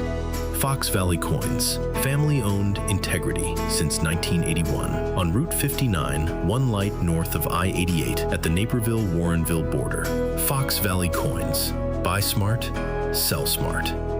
Hair Volume from New Nordic will make your hair look thick and healthy. Hair Volume is available online at Amazon and NewNordicUSA.com or in the hair care aisle at your local CVS. Taking a look at the roads from the Team Hochberg Traffic Center, I'm Sue Aller. Still doing great on the Edens, just 14 minutes both ways from Lake Cook to Montrose to Kennedy, 19 minutes inbound from O'Hare to the Burn Interchange. Outbound is 21. Now the Ike is 22 minutes inbound from Wolf to the Old Post Office, just 14 minutes on the outbound side, but there is a collision at St. Charles Road off to the right shoulder. You've got 28 minutes inbound on the Stevenson from Veterans Memorial to Lakeshore. Outbound is 23. You're looking at 20 minutes inbound on the Dan Ryan from 95th to the Burn Interchange, looking great on the outbound side at 11. This report is a service of Straight Talk Wireless. Every now and then you find a deal that actually feels like a win. With Straight Talk Wireless, you get more and pay less now. That's a good deal. No contracts, no credit checks, no surprises. All on Verizon's 5G network. Find it in the same place you've always found straightforward prices, exclusively at Walmart and StraightTalk.com. Chicago's Morning Answer continues next, but now the latest forecast from the Air Right Heating and Cooling Weather Center. Today will be breezy and warmer with a mix of clouds and sunshine. Later this afternoon, there is a chance of a thunderstorm in some areas, possibly bringing gusty winds and small hail with any downpour. The high will reach 76. Tonight will be partly cloudy with a slight chance of an evening shower. The low will be around 50. I'm meteorologist Jason Caterina on AM 560, The Answer. Get the latest weather, traffic, and news updates online at 560theanswer.com. This hourly segment is brought to you by Goldilocks, offering 24/7 security solutions for homes and businesses. Call them today at 708-889-5600. Now, from the Signature Bank Studios. Only the biggest stories, only the biggest guests, and only the biggest opinions. This is AM 560, The Answer. Top of the morning, Dan Proft here. 60 Minutes over the weekend. Talked to a number of Iranian/nuclear policy experts, including Dr. Matthew Bond, who is a past presidential nuclear advisor. And he had this to say about Iran's enriched uranium, one of the must-haves for President Trump to end hostilities against the Iranians. UN inspectors believe Iran has close to 1,000 pounds of uranium enriched to 60%, nearly ready to be used in a nuclear weapon. 970 pounds of 60% highly enriched uranium. What can you do with that? So that is enough material for, if you enrich it just a little bit more, for 10 to 11 nuclear bombs. Iran has been lying about its nuclear weapons effort for over 20 years now. They have always claimed our program was 100% peaceful. We were never pursuing nuclear weapons. That's a lie. And then once the international inspectors got in and started finding some things out, the Iranians kept lying to them. Yeah, imagine that. So it doesn't, as there's this effort afoot to refurbish, actually rewrite the Obama nuclear surrender deal to Iran as sort of a foray of statesmanship. And President Trump doesn't put America in any better position today vis-a-vis Iran than it was under Obama and the JCPOA. No. And of course, President Trump realized this, thus the bombings of Iranian nuclear facilities last June, but that wasn't enough, and it wasn't enough to stop them. You just heard there the close to the enrichment level needed to arm 10 to 11 nuclear weapons. That's a big problem, which is why gaining that material is one of Trump's must-haves. Now, the question is, what would that look like? Because if it's not turned over, but it has to be taken, then, according to some that 60 Minutes spoke to, including Vice Admiral Robert Harward, That would be a special forces operation. That would be weeks in the planning. Maybe there's plans already in place, but potentially weeks in the execution as well, since you'd have to have men on the ground in country doing this dangerous work. But as he said, I'm ready to go in. We're ready to go in. Former Energy Department official Scott Roque said, I've never seen it done without cooperation, but I would go in a heartbeat. They know what they need to do is essentially the indication, but the question is, will that be necessitated? Lots of questions as we wait to hear any outcome from this latest round of alleged negotiations. For more on the topic and related topics, we're pleased to be joined by Ruthie Bloom. She is a former advisor to Bibi Netanyahu. She has a good piece in the I think it was the Jerusalem Post. I read it. Jewish News Syndicate. I read it about Trump and the cards that he currently has. And let's talk a little bit to Ruthie about how he should play them. She also, by the way, is also the co-host of Israel Undiplomatic. Ruthie Bloom, thanks for joining us. Appreciate it. Thank you so much for having me. So give us your assessment of where you think Trump is, the cards he has to play, and how he should play them. Okay, so first of all, this morning, he already posted on Truth Social that Iran has violated the ceasefire several times. I'm just paraphrasing. Right. And we can learn a lot about what President Trump posts on Truth Social, but we also get confused because he posts so many and so frequently. But I think partly that's to confuse the enemy as well, which is a good thing. My assessment is at this point, he has given the Islamic Republic numerous chances to surrender, okay? Said, okay, are you ready now? We destroyed your Air Force. We destroyed your Navy. We killed your leaders. Okay, are you ready now? Are you ready now? He then convenes that summit in Pakistan, and of course, the Islamic Republic representatives are not ready to surrender, and that includes the so-called pragmatists. So I think that there's no choice but to launch another military operation.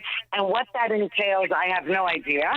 But for sure, he's going to need to do a combination of maybe taking over Card Island and, the energy infrastructure, but also trying to retrieve the nuclear material. And that could probably be done with the help of Israeli special forces. Something about that Iranian cargo ship, which the Iranians are making a big deal about. You have to give us the cargo ship back. You have to end the naval blockade for us to talk. At least that was their posture prior to this ostensible meeting again in Islamabad. But regardless, going back to the cargo ship, there's a report that the Iranian cargo ship, which was taken into control by the Navy, was loaded with ammonium perchlorate, sodium perchlorate, sodium chlorate, oxidizers, and propellant chemicals like dual-use materials, which can be used in the production of ballistic missiles. And so one wonders what exactly the Iranians are shipping and receiving, and with whom. In other words, for example, are the Chinese communists not being honest, surprise, surprise, about their efforts to help the Iranians? Oh, absolutely. And the trouble is that was just one ship. If reports are correct that we're reading this morning, many more ships, Iranian ships, have actually passed through the Strait of Hormuz. Now, again, I can't verify those reports, but that may be what spurred President Trump to say that Iran has violated the ceasefire numerous times. That may be what he was referring to. In any case, We don't even know if the negotiating teams have set off for Pakistan today, have arrived, have set off, are going. The regime in Iran said we're not going. And then there were reports that they are going, and that J.D. Vance and Steve Witkoff and Jared Kushner are going. But we don't know, actually. Are they there? Did they even take off? We don't know. So it seems to me that what's going on right now are plans for a U.S., some form of U.S. and perhaps joint Israeli attack.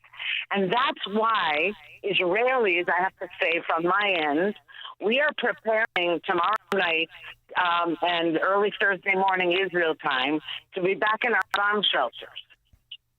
Really? Yes. And that's when the ceasefire, the deadline for the ceasefire ends.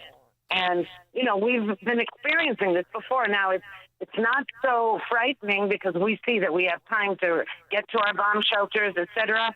But, you know, we're preparing for it. And tomorrow is Israeli Independence Day. Today is Memorial Day. And tonight, as Memorial Day ends, we enter Independence Day. So it would seem almost, you know, this kind of ironic or appropriate to finish off the job with Israel, not only Israel's key enemy, but certainly Israel's key enemy, and the head of the snake with all the proxies in the region, but the world's enemy as well. Has Netanyahu said anything about the ceasefire with Lebanon, and you know when that might end? What he has said is what he has said is that this is an opportunity now that the Lebanese government is, for the first time, really publicly coming out and saying that there should be talks with Israel and that Hezbollah is at fault for all the destruction in Lebanon. But it's too early to tell because the Lebanese government doesn't really exist in Lebanon. It's just that it's weak. Basically, Hezbollah runs that country, which isn't even a real country anymore. It's basically a terrorist entity. And so, and Israel has kept forces in southern Lebanon to enable the Israelis living in northern Israel to be able to live without being murdered every 2 minutes and having bombs flying over them all day and all night. And at the moment, it's quiet there. But Israelis know that quiet is often quiet before the storm, as we saw on October 7th, 2023. Trump also posted on Truth Social, since we're pouring over his posts, Israel never talked me into the war with Iran. The results of October 7th, added to my lifelong opinion that Iran can never have a nuclear weapon, did. How do you interpret the persistent characterizations, including over the weekend by Democrat members of Congress like Ro Khanna, that Bibi talked Trump into this war? You hear that from basically those on the left and some on the right who are opposed to this war and frankly, not too fond of Israel. And I wonder how you interpret this consistent characterization, borderline conspiracy suggestion. Okay, well, there are 2 points to make here. And one is that those accusing Israel or Trump who make those claims, it's a classic twofer, because what it's saying is Israel is big bad Israel pushing Trump to war. And it's also making Trump sound like some kind of weakling who's pulled around by the nose by Bibi Netanyahu. So it's a twofer. It's saying, you know, it's attacking both simultaneously. That's one thing. Now, in Israel, ironically, the people who are against Netanyahu, what they say is, Netanyahu is being led by the White House. You see, so anybody who wants to attack the leadership can have great excuses to do so. It's nonsense. We saw that President Trump in the 80s already said that Iran is the greatest threat and it's going to have to be taken out. That President Trump said long before he even met Bibi Netanyahu. And Netanyahu has been saying this for decades as well. Separately, the two leaders happen to be at the moment in lockstep, and they're both in power in their respective countries. But neither is leading the other one around. It's a joint operation based on both on individual interests of both shared countries, interests, but also shared interests. Yes. I wonder what you think of this. There's polling that came out the other day. Echelon Insights. Democrats under 50 have a more favorable view. Democrats in America under the age of 50 have a more favorable view of Iran than they do Israel. Well, it's appalling. And what we can see that this is a result of years of indoctrination at the universities, of intersectionality, of all of these anti-American and anti-Semitic forces joining together to create this moral inversion. And we've seen this happen gradually. And now you see the Democratic Party has been totally taken over by the extremist radicals. This is not the old Democratic Party. And any moderate Democrats who were left kowtow to the radicals. But again, this is not just in the political party. This has to do with what's going on at universities, in movies, in books, in plays. It's the whole culture that is taken over by this intersectional, as I said, inversion of morality. And it's very disturbing. Very.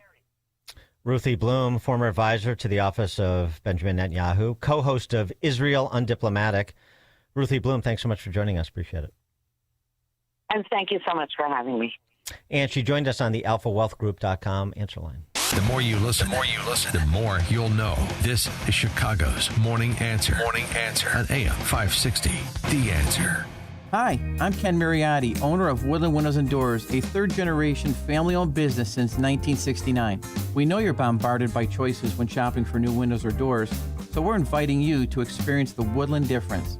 For decades, we have been transforming living spaces with Marvin Windows, a fifth-generation family business. Marvin replacement windows have been known to increase the warmth of your cold rooms by 10 degrees. Think about that, 10 degrees warmer. When you welcome Woodland into your home, you will get a product expert to transform your living spaces, full-time, dedicated professional installers that you can trust in your home, along with the best products like Marvin. These are the reasons we're proud of our 5-star reviews and family legacy. No gimmicks, no pressure, and upfront pricing are why Woodland Windows and Doors is your trusted window and door expert in Chicagoland. Visit woodlandwindows.com to book your free in-home expert consultation. That's woodlandwindows.com, or stop by our showroom at the corner of Lake and Geary in Roselle. AM 560. The Answer.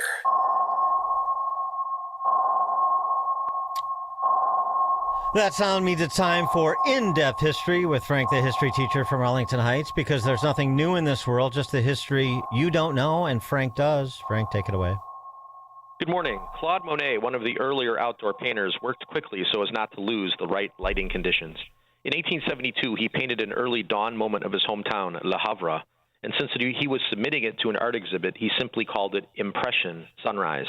It was highly regarded, and this titling of his painting is where the name for the artistic genre of Impressionism came from, rather than anything substantive about the method. Monet was lucky, though, to have lived when he did, as Havre, along with other coastal cities like Bordeaux, Aberdeen in Scotland, and Liverpool in England, were, in the early 18th century, infiltrated with kidnapping rings that snatched children to be sent to the New World as indentured servants. So in 1750, when children started vanishing from the streets of Paris, the fears ran wild. Stories of their being kidnapped to Louisiana spread, of course, but added into the frenzy were lurid tales of children being murdered at Versailles so that Louis XV could bathe in their blood to cure his various ailments. What really happened in this case, though, was bureaucracy run amok. An edict had been issued the year before requiring the streets of Paris to be cleared of beggars, vagabonds, and gamblers, no matter the age. And just like in the game Monopoly, they were to go directly to jail. Direct financial incentives were there for the constables to round up as many as they could. So was it any wonder then that working-class kids running errands were taken up too as constables lured kids into their carriages with cheese and macaroons? Luckily, most were found and bailed out, but a riot had to be put down with hangings. So the French got an inkling of just how despicable their government really was. Evil will always exist in the world, but when government stops focusing on confronting it where it exists and instead sets up systems that allow its own personnel to profit wildly from it, the people will mistrust and even hate their government. Let's hope we can get the control of the insane government spending levels and the fraud it inspires before this behemoth collapses of its own weight and our whole system becomes an ancient regime of its own. Beggars, vagabonds, and gamblers. Nobody's clearing the streets of major cities of those individuals anymore, that's for sure. Well, at least they're on the voting rolls of Whiteside County, like over there. Yeah. I mean, some of them are in their mid 100s, but yeah. Yeah, and if Whiteside County, a relatively small population, you wonder what's going on in Cook County. You really do, and these other jurisdictions throughout the country.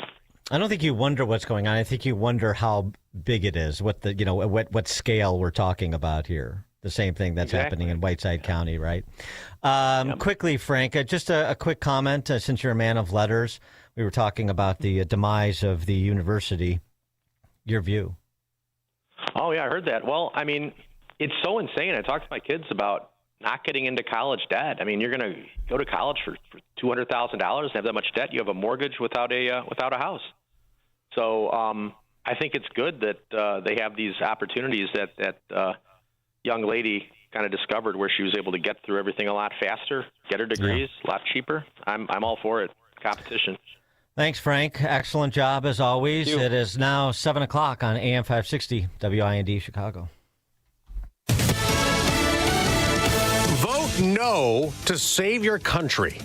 I'm Dave Anthony, Fox News. That's what President Trump is telling Virginians in a Truth Social post as they vote there today with redistricting on the ballot ahead of the November elections. Congressman John McGuire tells Fox. 4 Republican congressional seats are at stake today, so I'm asking everyone to vote no. This is an unconstitutional, illegal power grab. Democrats say it's necessary for Virginia to join California, countering Republican redistricting in Texas and other states. Democrats currently hold a 6-5 edge in the state's congressional delegation. So with these redrawn districts, Democrats could turn that into a 10-1 advantage. House Minority Leader Hakeem Jeffries urged voters yesterday to vote yes if they want a change in America. That's Fox's Alex Hogan. The day before the 2-week ceasefire with Iran ends, with a Trump threat to resume bombing looming, it's not clear if there will be new talks in Islamabad, where Fox's Matt Finn reports. The U.S. delegation led by the vice president has not publicly confirmed its anticipated travel here to Pakistan. This is really an hour-by-hour situation. The United States seems to be all systems go, but state media associated with the Iranian regime has been reporting that Iran has not confirmed that it's sending a delegation here to Islamabad. Iran is angry the U.S. military blockade continues around their ports in the Strait of Hormuz, with a cargo ship intercepted Sunday. And the War Department just posted a short time ago on X, the U.S. has also taken control of a sanctioned tanker in the Indo-Pacific, adding they'll pursue vessels supporting Iran anywhere. A sheriff's deputy in bad shape in the South Carolina hospital with life-threatening injuries the morning after being shot at a traffic stop in Anderson County. Sheriff Chad McBride says. The other deputy returned fire, and that's kind of where we're at now. The suspect is dead. 6 Americans among 13 people hospitalized in Mexico the day after a mass shooting at an ancient pyramid site. A Canadian tourist was killed. The gunman shot and killed himself. America's listening to Fox News. Good morning. It is 50 degrees here in Chicago on AM 560, The Answer. I'm Stace Keene in the QC Kinetics newsroom. A former high school teacher is in jail this morning after being charged with various felony counts of child sexual conduct. 38-year-old Alex Butekoffer has worked as a lacrosse coach at Hinsdale Central High School. He taught at Plainfield School District 202 in addition to serving 2 years as a teacher at Aux Sable Middle School. Joliet Police Chief Bill Evans said detectives discovered multiple instances where the suspect tried to establish non-school-related relationships with students. Police arrested Butekoffer following a sting operation where they posted as a 14-year-old student arranging to meet at a local fast food restaurant. He's being held at the Kendall County Jail. The Chicago Transit Authority is ending its contract for unarmed security guards on the transit system. The union that represents the guards said the CTA laid off more than 150 members employed by Monterey Security. CTA says the funding will now be directed towards sworn police officers and other security resources. That move comes after the Trump administration ordered the agency to improve safety for riders following multiple high-profile crimes on the CTA. The leader of a major Chicago street gang has been sentenced to life in prison. LeBar Spam was sentenced yesterday. The defendant was convicted in December of racketeering, conspiracy, and other crimes, including 4 murders. This is his second conviction. He was found guilty in 2021 in a case that was later overturned after accusations arose that a former prosecutor made an unauthorized promise to a key witness. That led to Spam's second trial, which took place over 6 weeks last fall. Prosecutors say the defendant and his gang terrorized the city's west side for decades. This report is a service of Salem Surround, a local digital marketing agency providing high-performing digital solutions to surround your target audience. Go to surroundchicago.com today. A check of the roads is coming up in 2 minutes on AM 560, The Answer. Scott Jennings explains the huge difference between us and them. F-15E fighter jet was shot down. Now, there were 2 pilots in the plane. Both were rescued alive. God bless the U.S. military. They showed the world the difference between us and them. We leave no one behind, while Iran spent the weekend hanging protesters in the streets. The Scott Jennings Show, weekdays at noon, right before Hugh Hewitt at 2 on AM 560. The Answer. Let Cole Digital turn your outdoor space into the ultimate entertainment setup. With a 75-inch SunBright outdoor TV that can stay out year-round and great sound throughout. Like planter speakers on the patio, high-quality rock speakers that blend right into your landscape, or bronze garden speakers that blend into the environment. Our technicians will dig a hole and install an in-ground subwoofer for incredible bass and the best in sound quality. We also install outdoor-rated access points for Wi-Fi coverage throughout your yard, and cameras that let you keep an eye on everything with motion-activated recording. Tour our Cole Digital Design Center, 15,000 square feet of audio, video, and great design ideas. Cole Digital is family-owned by conservatives that share your values, and we're based right in Frankfurt. Visit Cole Digital today and schedule your consultation. ColeDigital.com. That's K-O-L-E digital.com. Or call 815-469-2000, and we'll bring the showroom to you. 815-469-2000. Cole Digital, what smart living is all about. Shh, here she comes. Surprise! They sent a duplicate shipment to your flower shop. Now you have to pay for 1,000 extra carnations. Also, there's a beehive outside your store, and they're super aggressive. There's thousands of them. Progressive knows small business owners usually don't like surprises because they cost you money. But a good surprise, saving 13% on commercial auto insurance when you pay in full. Also, the egg salad you just ate was expired. Gross. Surprise yourself. See if you can save in as little as 8 minutes at progressivecommercial.com. Progressive Casualty Insurance Company and affiliates. Discounts not available in all states or situations. Wesley Financial Group is not a law firm, and Chuck McDowell definitely not an attorney. This is Chuck. If someone talked you into buying something really silly and you want to get out of that silly little thing, my advice, get the facts. Call me and I'll send you our timeshare exit kit absolutely free. Inside, you'll learn how timeshare works and all your options for cancellation. Call Wesley now for your free timeshare exit information kit. 800-809-7171. That's 800-809-7171. Are you turning 65 and thinking about Medicare? Or are you over 65 and haven't enrolled yet because you still have coverage at work? Either way, Medicare done correctly will be the best health insurance you will ever have. Imagine having an annual deductible of only $283. There are only 2 good things about aging, wisdom and Medicare. But to navigate the Medicare maze properly, you need a mentor. Best part? My guidance costs you nothing. Call me. I can help. If you're tired of calling a bureaucrat at an 800 number to help you navigate Medicare, then you need a local expert on your side, your own health insurance mentor. C. Stephen Tucker from healthinsurancementors.com is someone I know and trust. He's a 30-year licensed broker who's been educating our listeners for more than a decade. Steve, how can our listeners get in touch with you? Thanks, Dan. They can visit healthinsurancementors.com or call me directly at 630-674-1551. That's 630-674-1551.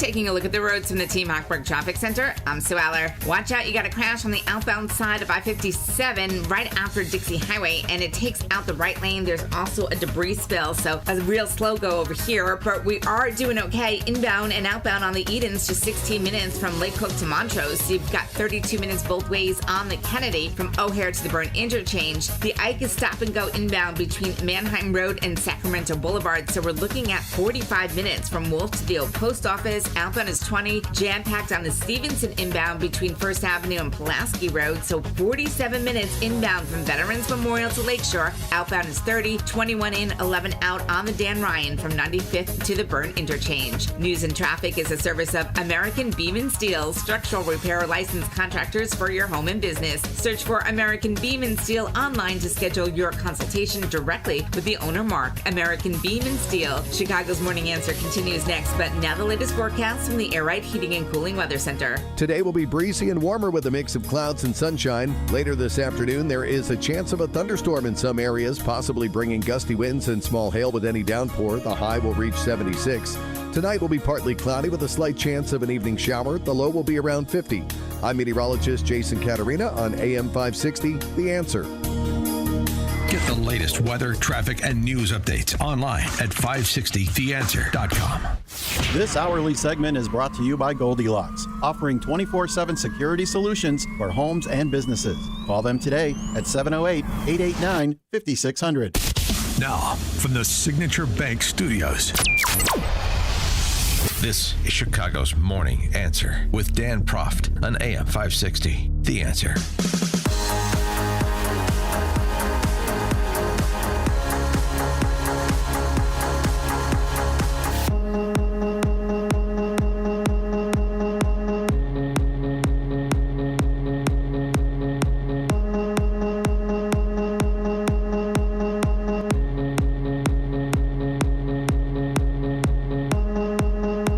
Top of the morning, Dan Proft here. Molly Hemingway has a new book out on Justice Samuel Alito entitled Alito.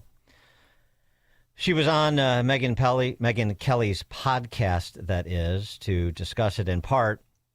And one of the pertinent parts, particularly this week, is about leaks on the Supreme Court. The anecdote she shares is pertains to the Dobbs decision. Of course, that was leaked. Leaker never found. I know Chris Wray was on the job, and I guess Kash Patel is now. Never found the complete lack of accountability, particularly when it comes to bad actors, ostensibly on the left. I don't know why it would have come from the right, but I don't know who it is. But I know how the left operates, and so does Molly Hemingway. And she provides some insight into how the leftist justices operated in the run-up to the release of the Dobbs decision. The leak is just a part of it. And since we had another Supreme Court leak this week, it's germane. But here's Molly Hemingway on that whole episode before the Dobbs opinion was rendered publicly. When the decision was leaked, almost immediately you had massive protests, not just at the Supreme Court, but also firebombings of pro-life clinics and churches, and you had protests at the homes of the 5 justices who had voted to overturn Roe. Those protests were, people were publicly putting out their addresses. Some of these justices live with their young children. They immediately had to be put under security. They were wearing bulletproof vests. They were dealing with things that nobody should ever have to deal with. And people were being kind of blasé about it. Now, because a decision is not final until it's publicly announced from the bench, even though there were 5 justices willing to overturn Roe and prepared to do that, it wouldn't be final. If one of them were killed, in fact, Roe would not have been overturned. It was clear that people were trying to either, God forbid, physically harm these people or otherwise intimidate them away from their decision. There are laws on the books against doing this. And yet Merrick Garland and the Department of Justice basically let everything continue, declined to prosecute in any way the people who were trying to affect the outcome. Congress did very little. The media were flat out cheerleading for these attacks on the justices. So yes, they meet in conference and they are asked, Justice Alito asks when it's going to be done, if they can speed it up. Gorsuch also is concerned. These people are facing really serious threats. And after that conference, my sources said that Elena Kagan goes to Breyer's chambers.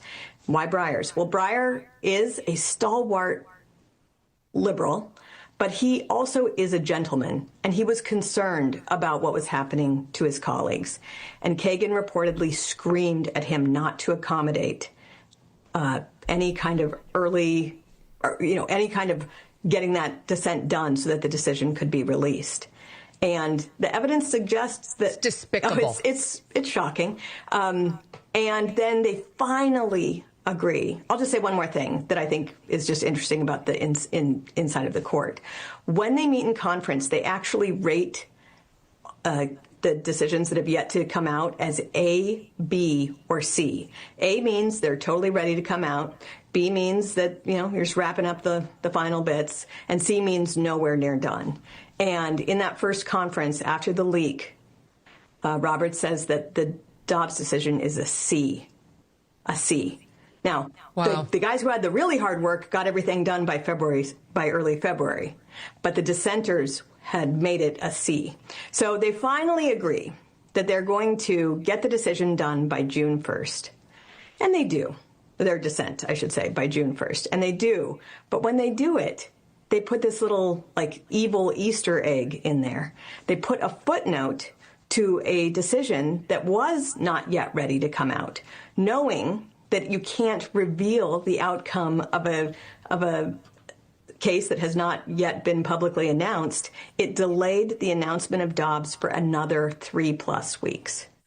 Sure, you got to give the guy who was plotting to assassinate Brett Kavanaugh as much time as possible and hope others come forward. Go right up until the 11th hour, even though your colleagues on the bench are being harassed, threatened, targeted.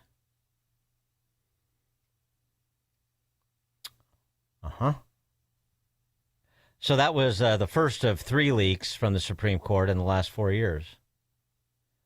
We had the leak as to the presidential immunity issue. And we had a leak this week to the New York Times about the interim docket, the so-called shadow docket. Carrie Urban is Fox News Channel's legal editor. She addressed this latest one in context of the other 2. We're looking at 3 major leaks over the last 4 years, which is really unheard of for the U.S. Supreme Court. Okay, so why? It's a great question, Sandra. And look, I think these leaks tend to go in one direction, and it is to undercut what the conservative wing of the Supreme Court is doing or is in the process of doing. Certainly that was the case with Dobbs, and we saw what happened there when that decision was leaked. The justices faced violence at their homes. Attorney General Garland, unfortunately, didn't enforce the law at the time that would have stopped the protesters from doing some of the things they were doing around their homes. We remember that time. It was really troubling. It was the same time where that man attempted to murder Justice Brett Kavanaugh. It had some real world possible harms that could have occurred. And so why is it happening? Look, I think there are some disgruntled people that elections have consequences, and a Republican president has made some pretty conservative picks for the Supreme Court, and there are people who are unhappy with that, so they're willing to undercut and bypass the traditions and protocols of the Supreme Court and endanger its future, really, by leaking out things from that building to the general public who don't have the context and are certainly undercutting the public's trust just in the integrity of the institution by doing so. Yeah, and you have a problem on the left where you have a substantial segment of those neo-Marxists who believe that violence is a legitimate means to political ends. There's that problem layered in here. For more on this and other matters, Professor Richard Epstein joins us. James Parker Hall, Distinguished Service Professor, Emeritus of Law, and Senior Lecturer at the University of Chicago. He has a new book out, timely, The Myth of Birthright Citizenship, that is available May 1st. The Myth of Birthright Citizenship, Professor Richard Epstein. Professor, thanks for being with us again. Appreciate it. It's always nice to be with you, Dan, and to hear such cheery news about the Supreme Court. Well, what's your reaction to these leaks? Yes. Look, I mean, it's beyond terrible. I mean, one of the things that always used to work was a sense of comedy. And what that meant is I will behave well today and the understanding that you will behave well tomorrow. And that completely broke down about 25 years ago on the question of whether or not you could get a qualified Hispanic on the bench. And what the Democrats did is they decided to filibuster and force the thing away. And once you do that on the one side, then the other side retaliates. And so instead of having a sequence of situation of we bless your candidate, you bless my candidate, what you do is you have a situation where everybody tries to undermine the other person because they know there's no promise tomorrow. And it's really true that somebody puts in a footnote to a case that's yet decided in order to prevent the early publication of a case which will essentially diffuse some of the tension. That can only be described as dirty pool. And why is it that people do these sorts of things? It's they care too much about the outcome in some of these cases. And a lot of that is around so-called the birthright citizenship case. At this point, it's not so much what's going on the court because, I mean, they were miserable and totally incompetent in the way they argued the case. But that's not the point here. What happened is you start looking at the campaign that was done. I mean, it was a campaign almost of intimidation. Anybody who came out on the other side like I didn't get a lot of friendship. And you saw all sorts of hostile things that were written, tasteless things written in the New Yorker, the New York Times. Even the Wall Street Journal in its dignified fashion came out on the wrong side of the substantive issue. But they were not part of a kind of mob-like activity that does this. And it's because, the ACLU did not just write a legal brief. They pushed a very strong political campaign on this stuff. And they were writing stories to discredit people who disagreed with them. The Supreme Court was completely unprepared for the case, is what the great tragedy is. The book that I write essentially does several things that they didn't bother to do. One of them is I read all the statutes that were involved in these cases and related them to the constitutional provisions. And so the most shocking and amazing thing about this is the Naturalization Act, which is a statute, a constitutional provision, which means that all the stuff that has to be done about naturalization has to be done by Congress. And they passed their first Naturalization Act in 1790, and I had never read it. And then I said, well, if I want to write a book about this subject, it might be wise to read it. And it begins as any free white person may apply for citizenship. Yeah. And so you look at that. Now let me ask you the question that I asked myself, and somebody finally gave me the answer. Who was the first person to use that phrase in a naturalization statute before there was a federal government? What reactionary? Do you know who it was? Before there was a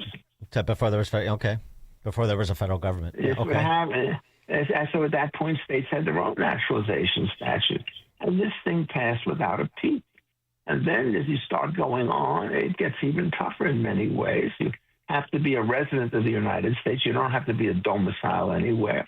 And the Supreme Court got that all messed up when it worried about Juan Kimoff, the 1898 case that turned on, we were told, domicile. I mean, it had to be of good character and so forth. And then later on, it was made perfectly clear that you had to renounce loyalty to all other sovereigns and so forth. And this was a very tough statute. And they did not repeal the ban on applications from persons of African descent until 1870, 2 years after the 14th Amendment went into place. And so the thought that the 14th Amendment gives you automatically citizenship, and so you don't have to go through this naturalization process, is just absolutely batty. Why would you have a naturalization statute that's liberated if large numbers of people have automatically gained that citizenship?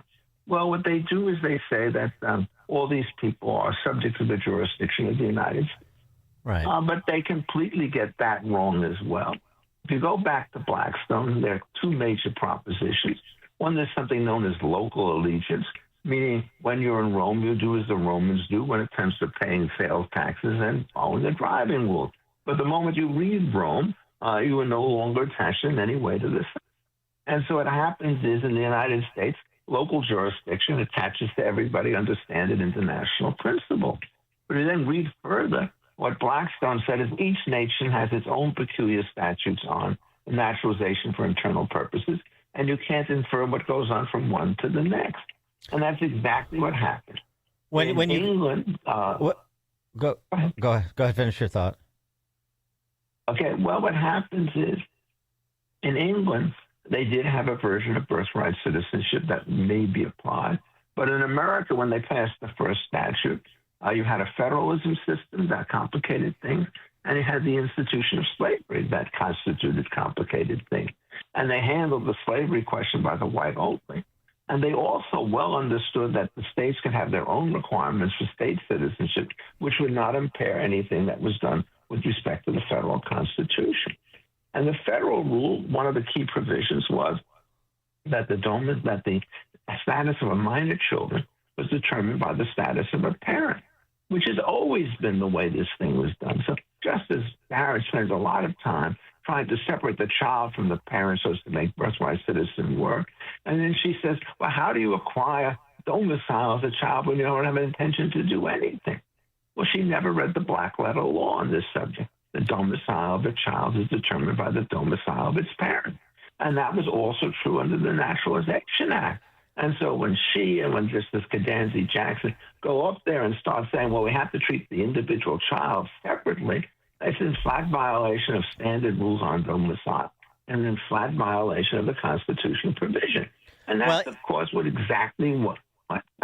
And so how much does the real world outcome play into the argument that you theorize? For example, I'm talking about the fact that nearly 10% of U.S. births in 2023, the last year where this data is available apparently, came from illegal immigrant mothers. 320,000 of the 3.6 million babies born in the U.S. in 2023 were so-called anchor babies. When you have that real-world outcome and you bump it up against the intent of the authors of the statutes in question, does that not provide more evidence to suggest this is something that the statute contemplated and wanted to preclude? Look, the biggest blunder on this was Justice Roberts. He did not know what he was talking about. The first thing when the lawyer for the government comes up and says, there's a lot of planes now, and he said novel circumstances. It wasn't novel circumstances. The Chinese Exclusion Acts were all passed in the 1880s and 1890s to deal with a horde of people coming into this country on boats and then on trains. And sometimes these statutes were benevolent and sometimes they were vicious. But the one thing that was uniform about every one of the statutes and treaties was that they precluded naturalization of anybody who was led into the United States pursuant to these treaties. And what happens is he doesn't see that. Then, of course, he says it's the same Constitution. No, it's not. What happened is in 1885, when the Supreme Court first faced this question, what it did is it announced in one sentence, it is an inherent attribute of sovereignty that you have control over immigration. The actual American constitutional design, which was fully realized, was that the states controlled immigration and the federal government controlled naturalization. And it wasn't as though the states just had this idle power. You go back and you read all the cases and stuff, it was very effectively asserted against people and sometimes in rather ugly racist ways. And then they put it all into the federal government. And this received acclamation because by 1891 there was an immigration statute for which there was no original provision. And so the Chief Justice has this strange view of constitutional law that judges never change anything. But of course, in many cases, they change it powerfully. And so you're sitting there. This was a problem back in the 19th century. It's a problem in the 20th century and the 21st century. The Constitution changed. And by the time you got to World War II, there was a famous case called Hines and Davidovich, in which what the Supreme Court held, Justice Black, that not only was there a federal immigration authority, but that it completely preempted the state authority, which had been uniform about this issue 100 years before. That's the way American constitutional law works. Speaking of that topic, I wanted a related topic I want to get your opinion on, because this is being kicked around in Congress right now, too. although I don't think it's going anywhere in the Senate, and that is temporary protected status. In this instance, it's with respect to 350,000 Haitians who have TPS protection. Some want to extend it, including a handful of Republicans in the House, and the president is intent on rescinding TPS. It's something the Supreme Court is going to tackle.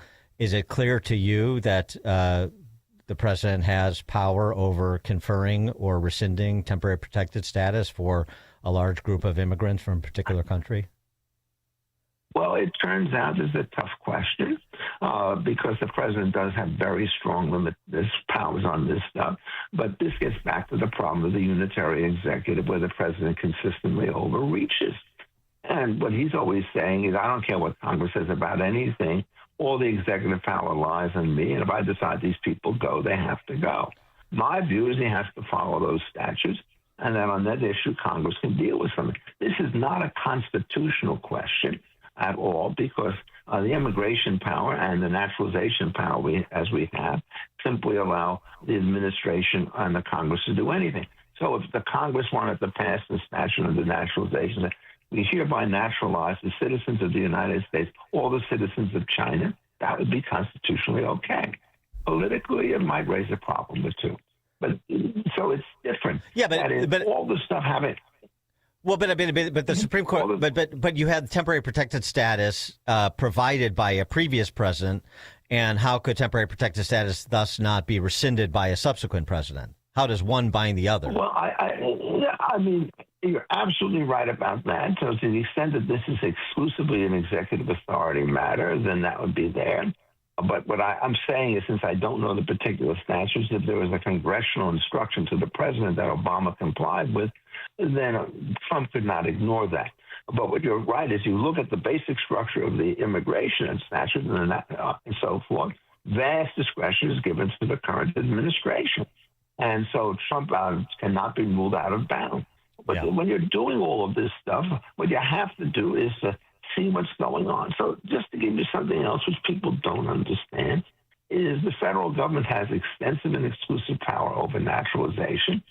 Under the original Constitution, it had no power whatsoever over voting. It was an entirely a state matter. And that was not changed by the 14th Amendment. And so if you're technically looking at the Constitution, all voting decisions would have to be decided by the states on eligibility. And, we've gone past that by judicial decisions, and they're not going back, but that's just another illustration how these things are much more fluid in the way in which they go. And when the Supreme Court basically upheld Trump on most of these cases, it was right in terms of the discretion. You may think the politics is bad, but that is not saying that it's unconstitutional. Professor Richard Epstein is the James Parker Hall Distinguished Service Professor, Emeritus of Law, and Senior Lecturer at the University of Chicago.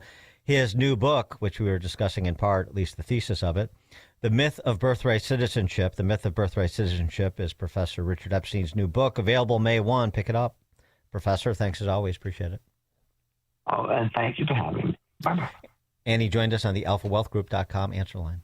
It's like a hot, steaming cup of information to start your day. It's Chicago's Morning Answer on AM 560. The Answer. You need a construction company, but who? Call Crosscom. A construction company you can trust that shares your Christian and conservative values. For decades, Crosscom has been doing work in Chicagoland, Northwest Indiana, and Wisconsin. Roofs, siding, windows, doors, gutters, basically everything for your home or business, even solar. Quality work and professional services that make you feel great about your decision to work with Crosscom. Call Crosscom. 630-871-5500. Give them a chance to earn your business. If your repairs are due to storm, fire, or flood damage, you need to call Crosscom. They're licensed public adjusters. They work for you, not the insurance company. Crosscom will work to get you the money you deserve, the maximum payout. They know the insurance companies and how to deal with them. They win for you. Call Crosscom. Crosscom Construction and Public Adjusters. This is Dan Lights with Crosscom.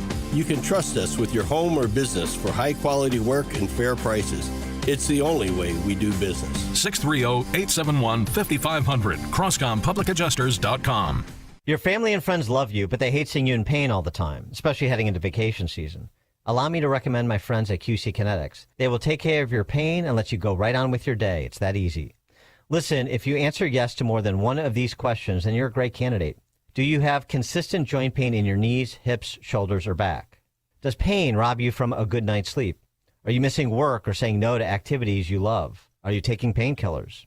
If this is you, then today could be the day to turn that corner and get real relief. With 5 Chicagoland locations and weekend appointments, QC Kinetics treatments are easy, done in the office. Consultations are free. I've seen the results in person myself, and I personally recommend QC Kinetics. So don't wait. This will be the most meaningful thing you can do for yourself and those that love you. Call now 312-827-6261. That number, 312-827-6261. Once more, call QC Kinetics at 312-827-6261. AM 560, The Answer. Coming up at 7:37, all things Illinois policy related with wirepoints.org founder Mark Glennon, including pot sweetener for the Bears to choose Arlington Heights over Northwest Indiana. We'll start there with Mark, 7:37. Now we check the headlines.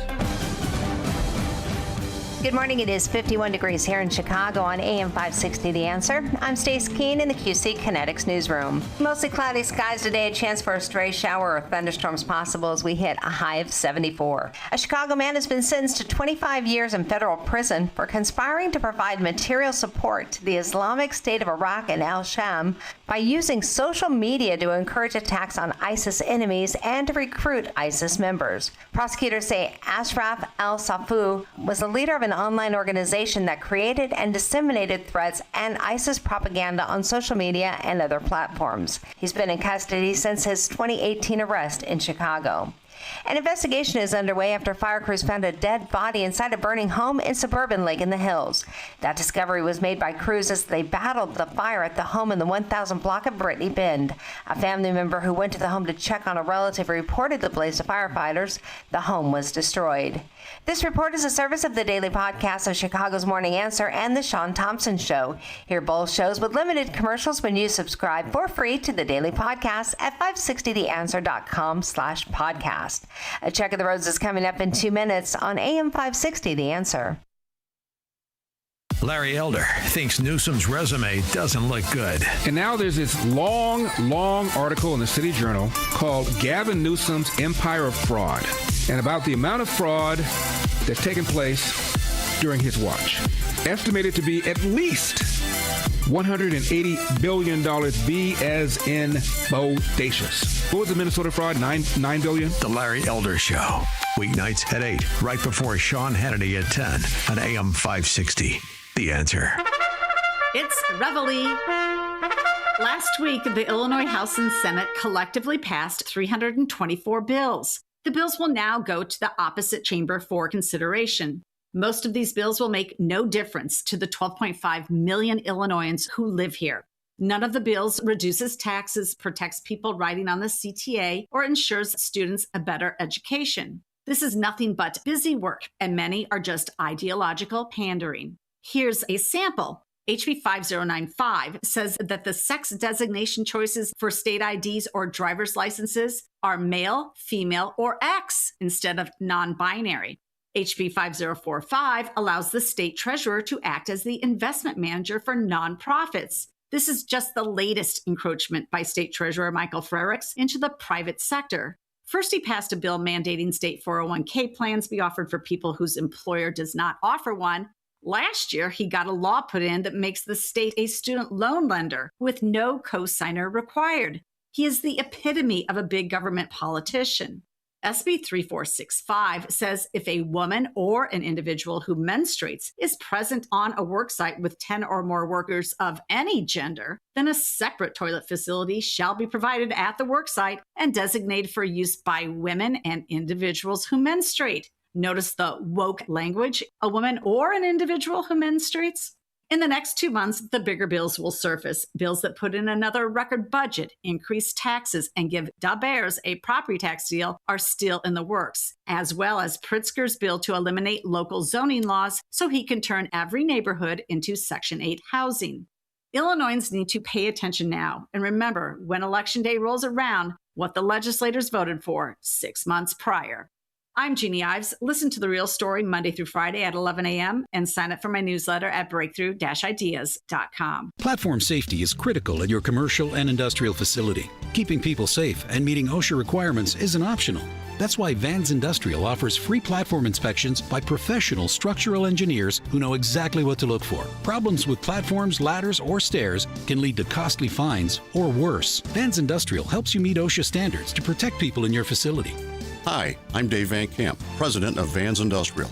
With decades of experience, I bring long-standing industry knowledge from inspecting, correcting, and replacing countless platforms to make facilities safer. Vans Industrial is a specialty contractor equipped to modify or replace steel catwalks, handrails, stairways, and ladders. Our union building trades professionals fabricate and install high-quality steel systems that create safer work environments. Call 833-VANS-IND for a free platform inspection by professional structural engineers. See what else we can do for you. Visit vansindustrial.com. That's VANS Industrial.com. There's a new kind of energy at Starbucks. Try the all-new Energy Refreshers. Strawberry Acai, Mango Dragon Fruit, or the all-new Mango Strawberry. New Energy Refreshers. Only at Starbucks. Taking a look at the roads from the Team Hochberg Traffic Center, I'm Sue Aller. Still doing good on the Eden, 17 minutes in both directions from Lake Cook to Montrose. You've got 41 minutes inbound, 44 outbound on the Kennedy from O'Hare to the Burnt Interchange. Now the Ike is 43 minutes inbound from Wolf to the Old Post Office. Outbound is 26, but watch out for a crash on the Stevenson inbound at Gillette Road. It's off to the right shoulder, so we are looking at 53 minutes inbound from Veterans Memorial to Lakeshore, 33 on the reverse side, 23 and 11 out on the Dan Ryan from 95th to the Burnt Interchange. Lakeshore Drive, you got a couple of slow spots northbound between Roosevelt Road and Monroe Drive, and then jammed further north between Bryn Mawr Avenue and Hollywood Avenue. This report is a service of Capital One. Earn unlimited double miles on every purchase with the Capital One Venture X business card. Big purchasing power means you can spend more and earn more. The Capital One Venture X business card, what's in your wallet? Terms apply. See CapitalOne.com for details. Chicago's Morning Answer continues next, but now the latest forecast from the Air Right Heating and Cooling Weather Center. Today will be breezy and warmer with a mix of clouds and sunshine, possibly leading to a thunderstorm in some areas later this afternoon. Keep an eye out for gusty winds and small hail with any downpours. The high will reach 76 degrees. Tonight will be partly cloudy with a chance of an evening shower, and the low will drop to 50 degrees. I'm meteorologist Jason Caterina on AM 560, The Answer. Get the latest weather, traffic, and news updates online at 560theanswer.com. This hourly segment is brought to you by Goldilocks, offering smart security systems to homes and businesses. Call Goldilocks at 708-889-5600. Now, from the Signature Bank Studios. Insert Democrat socialist here. Runs the Democratic House law for 30 plus years running. He's promising this and he's stealing that. Where can you get that kind of money? He's using your house like his own piggy bank. You ought to know by now. You can pay off your house here in Illinois, but you can never keep up with the taxes. Oh, how it's always been the plan to have a taxpayer pay, no doubt. Not a matter of if anymore, but when. You're moving out. I said, when you're moving out. Top of the morning, Dan Proft here. That theme music means it's time for our weekly confab with the wirepoints.org boys. Mark Lennon, founder of wirepoints.org, all things Illinois policy related. We'll bring him in just a moment. Zoran Mamdani, the commie, gave us extended sit-down to meet the press to reflect on his first 100 days as mayor of New York City. He's still in the honeymoon period. So was BLM Brandon, to be honest, in his first 100 days. Then it started to kind of go sideways on him, and he's not quite as smooth as Mamdani is. You may have noticed. But I'll tell you what, Zoran is even more committed to socialism after his first 100 days than he was previously. Of course he is. We believe you. And in this sit-down, Hage graphic sit-down with the Meet the Press posse, Zoran invokes noted social scientist Tupac to defend his views. We are looking to deliver relief to New Yorkers, frankly, even from before this war, because while this war has exacerbated a cost of living crisis, that is a crisis that existed from even before the time I was running for mayor. And it's reflected in the fact that we are the most expensive city in the United States of America. But I think your question also gets back to the fact that this is a war to not just be opposed on political grounds, on moral grounds, but even just on economic grounds. We are speaking about a federal administration that has spent upwards of $28 billion killing thousands of people all the way over in the Middle East at the same time as we're being told that this money cannot be found to invest in working class Americans across this country. And I wish that the words of Tupac from the 90s weren't still prescient, but they continue to be true for too many, which is that we always have money for war and not to feed the poor. That's a terrible Tupac impersonation. We always have money for war and not to feed the poor. Except that's not true. Billy Binion from Reason Magazine pointed out the U.S. spent more than $1 trillion on anti-poverty programs in 2025 alone. That's $30,000 per person below the poverty line. Those sorts of things don't matter. Doesn't matter. Speaking of spend, I mean, talking about a guy telling people how to spend money.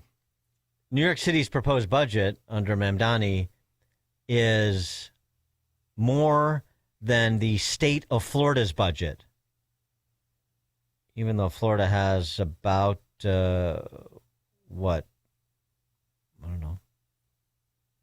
the population of the city of New York? Uh-huh. Oh, and I mean, by the way, just another point of order. For it's amazing that we're 6 decades into the war on poverty, and the left still gets away with this. What about the Pentagon? We spend all our money in war and not to feed the poor, a la Tupac, noted social scientist. In point of fact, FY 2025 budget, 2/3 of the money is spent on social welfare and education. 2/3 of the entire federal budget. 2/3. Transfer programs and education. 8% goes to the military. 9% goes to paying interest on the debt incurred by funding the 66% that goes to social welfare and education. So we actually spend more on the interest on the debt that is incurred to fund the welfare state than we do on the military. But you go ahead with your money for the war, money for wars, and not to feed the poor rap. It's so tiresome. And you can put Mamdani's toothy grin on socialism, and it won't change the results. But like Chicago, New York is committed to learning the hard way, getting it good and hard what they chose, and they will.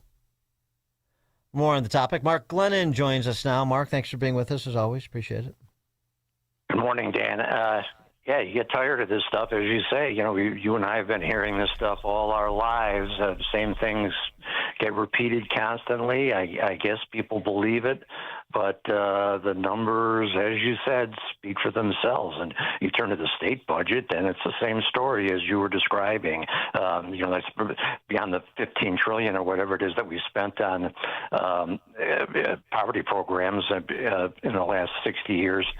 The state budget has gone up by 40% in the last 8 years or so. $54 billion. That's not going to war. But these old lines from the left keep coming back. And the more we spend on these social welfare programs, the better it gets for the beneficiaries, right? Is that what we're to believe? I mean, forget even the spend for a minute. So the purpose is to lift people out of poverty and get them on their way to successful living. Is that what's happened? Is that what's happening? There's no interest in the conversation about the actual outcomes, even as the spend has gone up at a 45-degree angle. That's the saddest part is have the lives of the poor and blacks really improved over the last 50 years? well, I think it improved initially when we got anti-discrimination laws and such, but since then, all the spending hasn't really made a difference, has it? David Asman, Fox Business. Throughout the 80s, I reported for the Wall Street Journal from the dying USSR and its satellites and cronies in Eastern Europe and Latin America. All the government-run stores were a pathetic joke. People would line up not knowing what they were in line for because they needed everything. And when they got the stale food or horribly made stuff with their ration cards, they rightfully complained about how awful it all was. The worst were the hospitals, which besides the stores and schools, I always made a point of sneaking into and reporting on without a minder. They were so sad. In the poorest countries, Romania or Nicaragua, there were 2 to a bed. In Cuba, doctors asked me if I had dental floss because they ran out of suture material. It was the same in every Marxist country. When the government runs everything, nothing is good for everyone. Nothing is good for anyone with the exception of the 1% ruling class. And that's what you're seeing in Chicago, and that's what you're seeing in New York, and that's what you're seeing in big blue city America, isn't it? Yeah. In fact, I've been boning up on exactly what the people that have been through that saw, because I'm going to Ukraine next month, and talking to people in preparation for that. Of course, they lived through the Soviet years in Ukraine, and that's why they're ready to fight and die, and most of them are in Ukraine, to prevent Putin's Russia from taking over again. They know exactly what it means. We got all the evidence in the world, and Americans don't seem to want to look at it. Tell us about the Ukraine trip. What's the impetus? Well, I've long had a special level of respect for what they've accomplished and sympathy for them since the start of the war. And I want to look firsthand very closely at where they need help the most and what I might be able to do in my own small way to help them. This story is really developing quickly, and the American press is behind it, but they have really turned the corner on the war against Russia. They are pounding the Russian economy now. They've stabilized things on the front, and they're getting a handle on those deep strikes by Russia into Ukraine. They're going to come out ahead on this, I think, and it's a wonderful thing. Well, so are you, when you say how you might be able to help, are you thinking about from like in the rebuilding phase? Or are you taking up arms? No, not arms. Not so much. I mean, that's actually what I want to look at. Where do they need the help the most? And I want to ask ordinary people that. Where do they need help the most? There's a range of humanitarian issues that they need to be helped with. America is not providing any assistance. Our arms that are going there have to be bought. We are not providing any humanitarian systems at the government level. The American people are to a large extent, but they still have dramatic needs, and that's what I want to look at. Interesting. Well, that's going to, and you've got this plotted out. You're going to be embedded with people, so you know where to go and where not to go. Yeah, I'm not going to near the front. I'll be in Western Ukraine. Is actually very safe, and you go in. It's a trick to get in there. I mean, they welcome visitors actually to Western Ukraine. You have to go in through Poland. There's no air service into Ukraine, but there's I'll have a guide, and nothing reckless or brave in any of this. It's as I say, very safe where I'm going. I think it's going to be the case soon in Chicago, where you have to go in through Indiana. I'm not positive, but speaking of which, looks like the noblemen and magistrates of Springfield are moving their way to sweeten the pot for the Bears in Arlington Heights. This state rep who's writing points on this, Cam Buckner, is floating a property tax relief element, although it's not fully formed, apparently, that would provide the Bears the opportunity to renegotiate their property taxes with Arlington Heights. And so that property tax sweetener, maybe that gets it done for Arlington Heights, and so we should celebrate? He emphasizes that this is not limited to the Bears. It's the mega projects bill, as he calls it. Oh, so yeah, the concept right. here is, the concept is to let people negotiate their property taxes, which, you know what that means. They negotiate them down. The buck gets passed to other owners, homeowners included. Yeah, people who don't have the political power to get negotiation power, right? Exactly right. I mean, this is, giving a big tool to the big hitters, basically, and it's all a consequence of the huge property tax bills that we get here. That's why this becomes such a major issue in a big business decision like this, and it shouldn't be. And property taxes are just a lousy way to raise taxes, and the commercial rates, of course, in Illinois, especially in Cook County, are just extraordinary.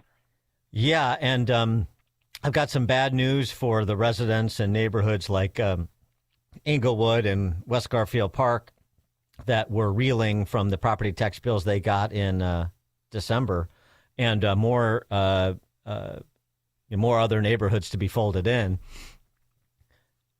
Chicago office building sales, this is from a guy who tracks this stuff, his handle on X is FC Nightingale. So he's obviously a commercial real estate guy.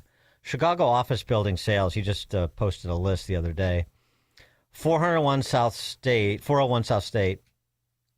sold for $4.2 million, bought for $68 million in 2016. 300 West Adams, that's down 94% in nominal terms. 300 West Adams, $4 million. Well, maybe these numbers are adjusted for inflation. I don't know, but whatever. It's horrific. $68 million in 2016, $4.2 million recently. 300 West Adams, $51 million in 2012, $4 million. 100 out North Riverside, $165 million in 2005, $22 million sold.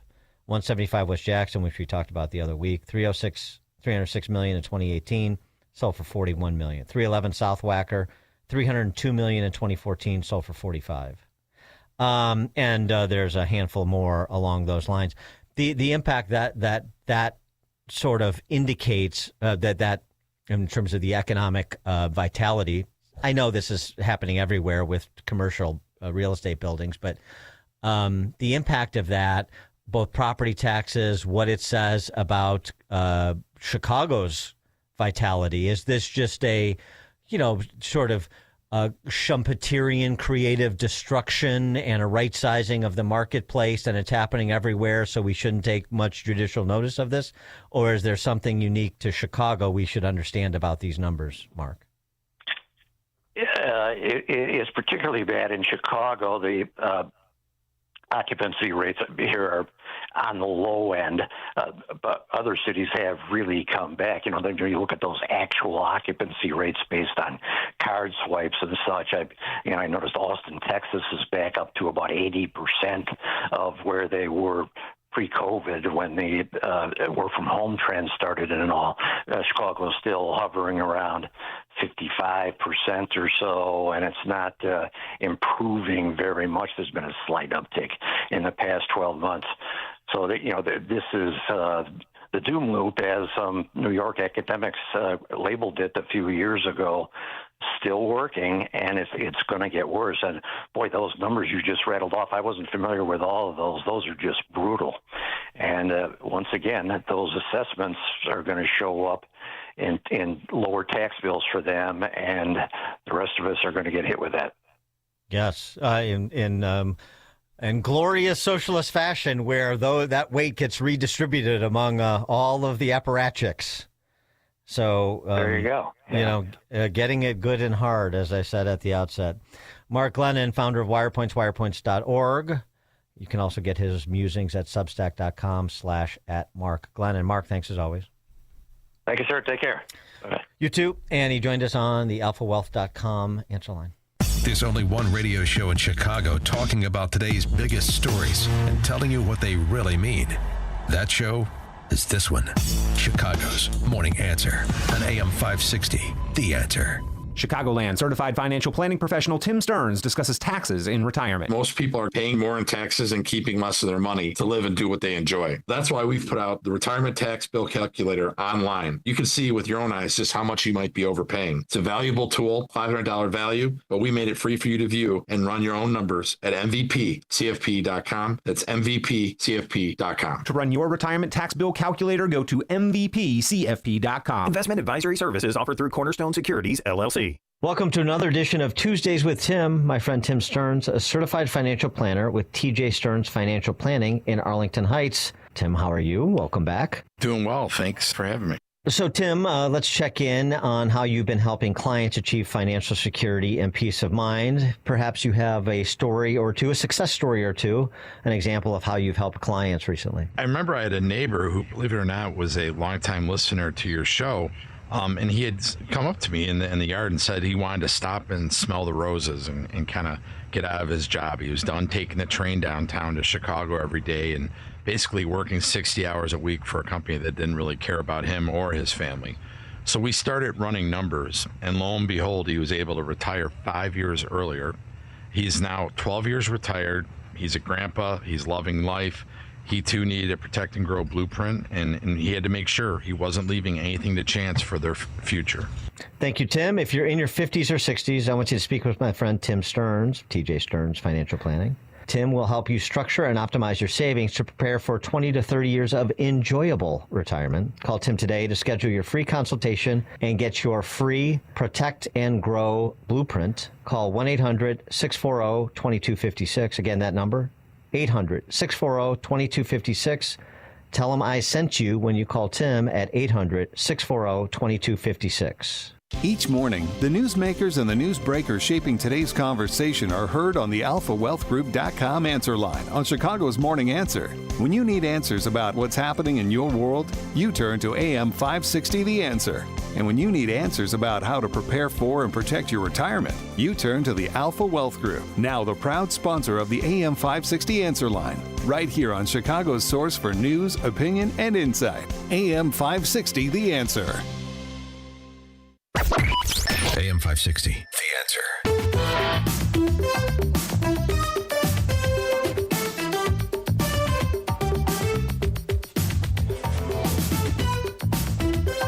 Still one of the great videos of all time, Herbie Hancock's rocket. Stood the test of time. Coming up at 8:08, latest installment of Why Dan Proft is Single. Among other reasons, a discussion of the Big D, and I don't mean Dallas. That's at 8:08. Bottom of the 8 o'clock hour, we'll return to our discussion of the Middle East. It's now 8 o'clock on AM 560 WIND Chicago. The U.S. military takes over another ship.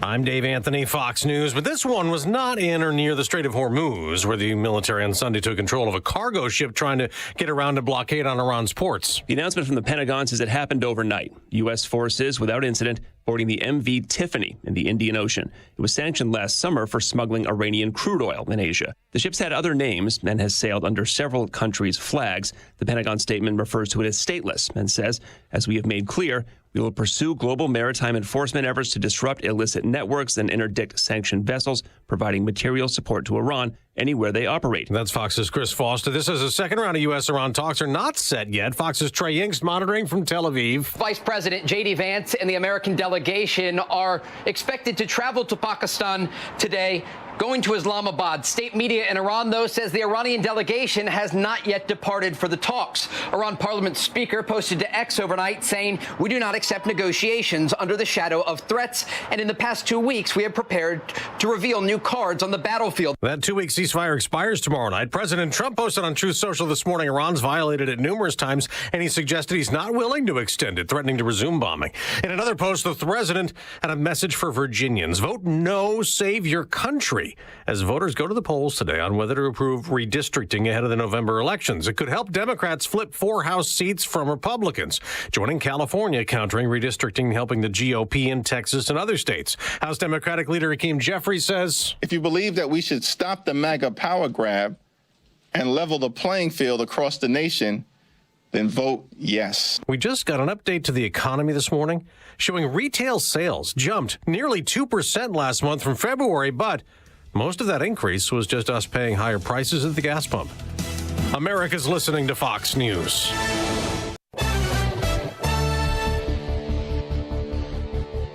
Good morning. It is 54 degrees here in Chicago on AM 560 The Answer. I'm Stace Keene in the QC Kinetics newsroom. 2 months after the U.S. Supreme Court struck down some of President Donald Trump's tariffs, roughly $8 billion in collected duties plus interest could be returned to the Illinois businesses that paid them. Sean Reed reports. U.S. Customs and Border Patrol began the process of returning tariffs it collected on imports from companies over the past year Monday. Dan Anthony, executive director of We Pay the Tariffs, a coalition of small businesses against the tariffs, said refunds could be relieving, but uncertainty looms for businesses as the Trump administration still seeks to impose new tariffs as soon as July. I'm Sean Reed. A former high school teacher is in jail this morning after being charged with various felony counts of child sexual conduct. 38-year-old Alex Butikoffer worked as a lacrosse coach at Hinsdale Central High School, and he taught at Plainfield School District 202 in addition to serving 2 years as a teacher at Aux Sable Middle School. Joliet Police Chief Bill Evans said the detectives discovered multiple instances where the suspect tried to establish non-school related relationships with students. Police arrested the man following a sting operation where they posed as a 14-year-old student arranging to meet at a local fast food restaurant. He's being held at the Kendall County Jail. Charges are pending against a man accused of firing a gun inside a CTA bus on Chicago's southwest side. Police say the suspect was on a parked CTA bus yesterday in the 4600 block of West 59th Street when he pulled out a gun and fired shots, causing damage to the bus. There was no one else on the bus at the time and no injuries reported. The man was taken into custody and a firearm recovered on the scene. This report is a service of Goldilocks, offering Chicagoland state-of-the-art smart security systems to protect your home or business. AM 560 listeners receive 3 months of monitoring free with new installs. Get peace of mind by calling Goldilocks at 708-889-5600. Again, that's 708-889-5600. A check of the roads is coming up in 2 minutes, but time now for the AM 560 Business Beat, a service of Signature Bank. I'm Charles Payne, and this is the Fox Business Report.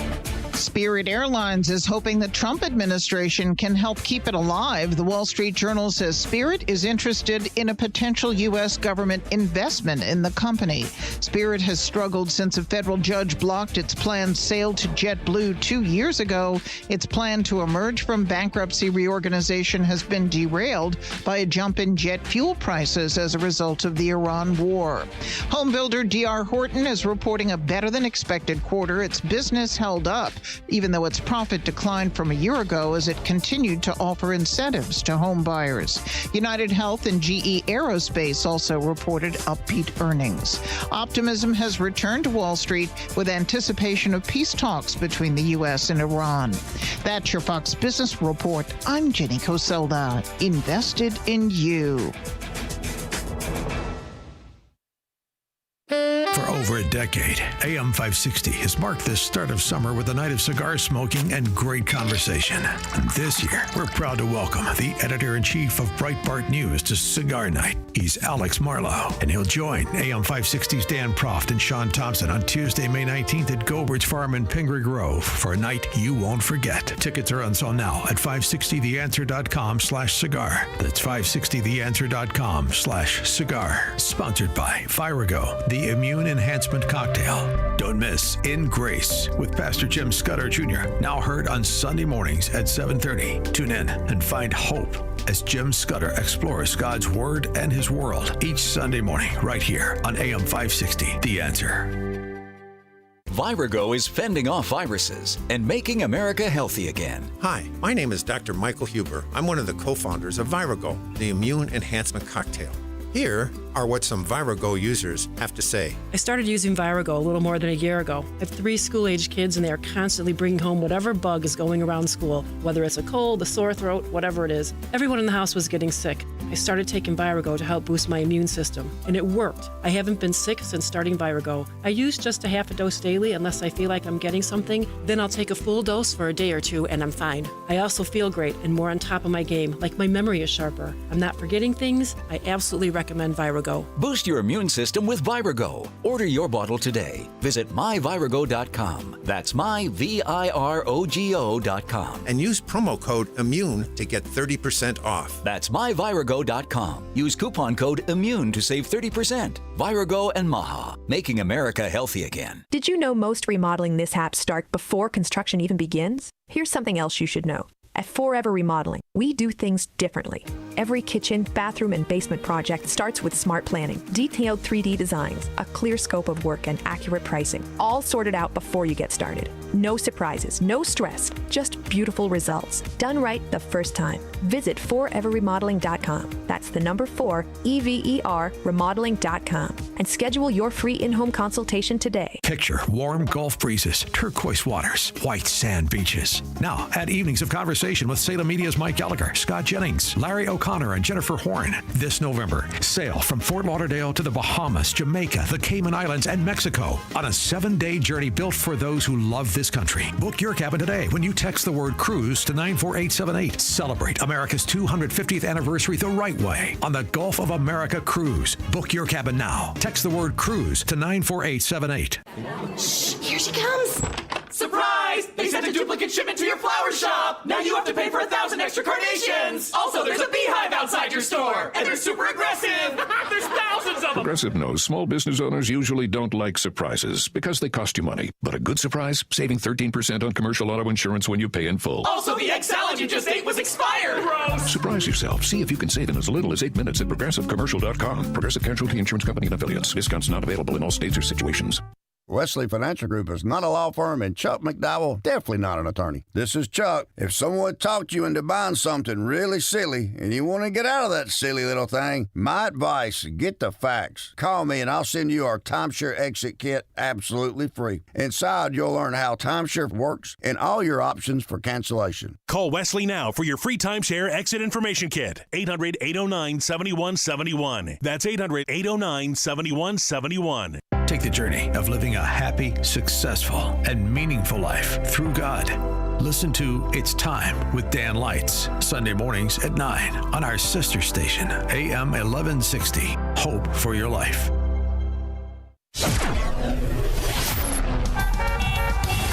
Taking a look at the roads from the Team Hackberg Traffic Center, I'm Sue Aller. 18 in, 26 out on the Edens from Lake Cook to Montrose. 56 in, 52 out on the Kennedy from O'Hare to the Burn Interchange. Jammed inbound in the express lanes between the Edens and Ohio Street. You got a crash on the Ike inbound in Independence Boulevard, so that's causing a 50-minute delay from Wolf to the old post office. 36 on the reverse side. 66 minutes inbound on the Stevenson from Veterans Memorial to Lakeshore. Outbound 37. The Dan Ryan is 31 minutes inbound from 95th to the Burn Interchange, 11 on the outbound side. The express lanes, stop and go delays between 63rd Street and the Stevenson. I-57 and the inbound Bishop Ford both slow down as you approach the Dan Ryan, and you've got delays on the northbound side of Lakeshore Drive into Hollywood Avenue. News and Traffic is a service of American Beam and Steel, structural repair licensed contractors for your home and business. Search for American Beam and Steel online to schedule your consultation directly with the owner, Mark. American Beam and Steel. Chicago's Morning Answer continues next, but now the latest forecast from the Air Right Heating and Cooling Weather Center. Today will be breezy and warmer with a mix of clouds and sunshine. Later this afternoon, there is a chance of a thunderstorm in some areas, possibly bringing gusty winds and small hail with any downpour. The high will reach 76. Tonight will be partly cloudy with a slight chance of an evening shower. The low will be around 50. I'm meteorologist Jason Caterina on AM 560, The Answer. Get the latest weather, traffic, and news updates online at 560theanswer.com. Now, from the Signature Bank Studios, this is Chicago's Morning Answer with Dan Proft on AM 560. The Answer. Time now for another reason why Dan Proft is single.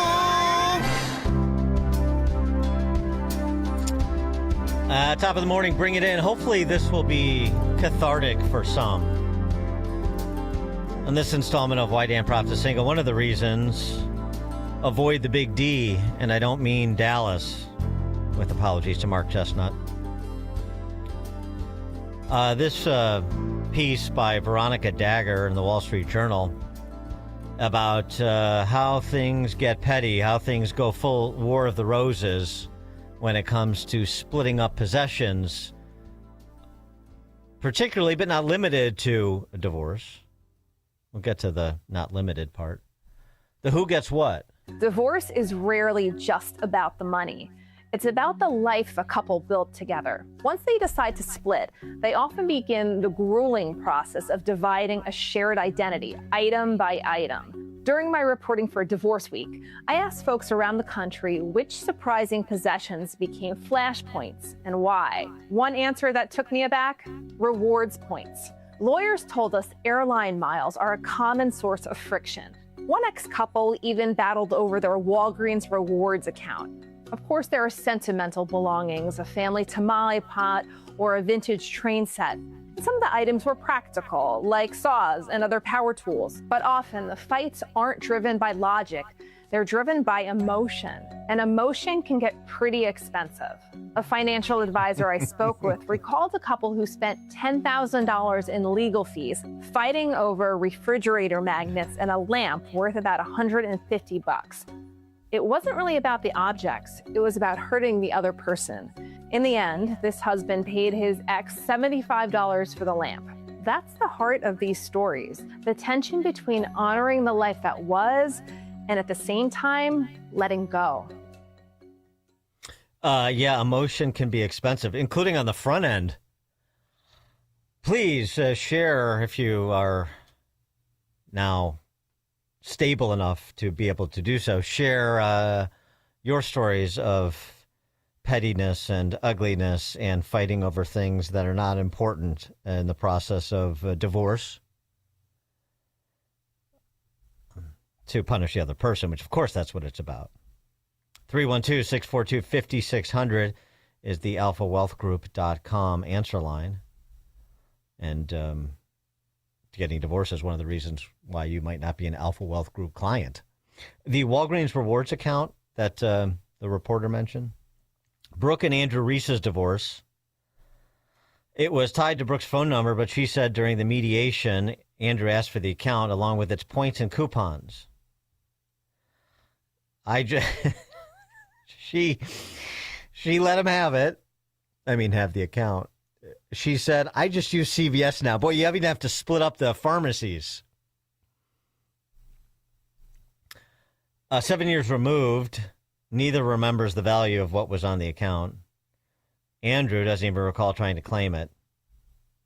But he said he had a desire to come out of the divorce feeling like he had won.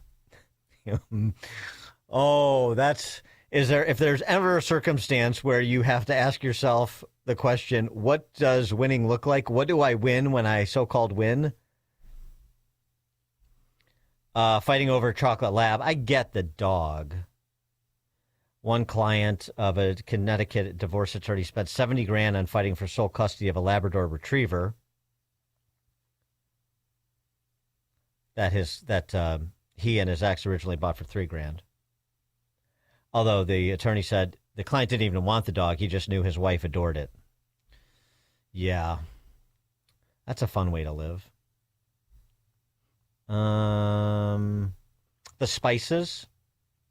Around the time Bridget Lehman got divorced, she was cooking dinner for her children when she opened her cupboard to find that her spice collection, about 100 jars, including ones from specialty shops and her travels, gone. She said when she texted her ex-husband, he told her that he took them to keep her from cooking for another man.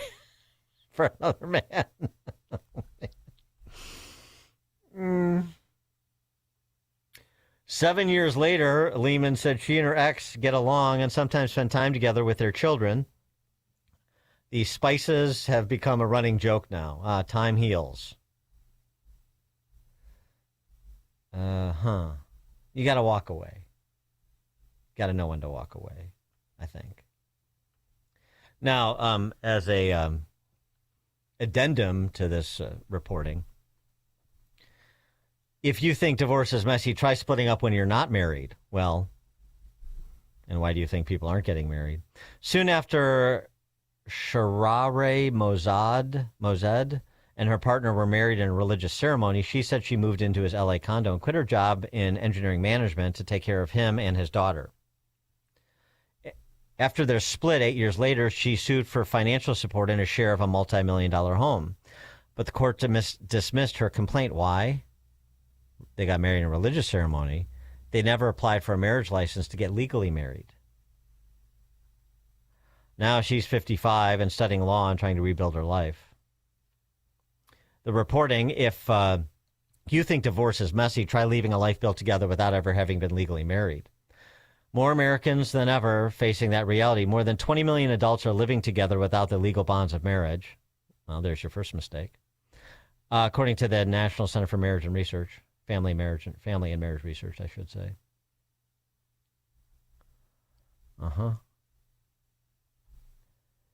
It's the Wild West, said Christy Anderson Wells, a family lawyer in Denver.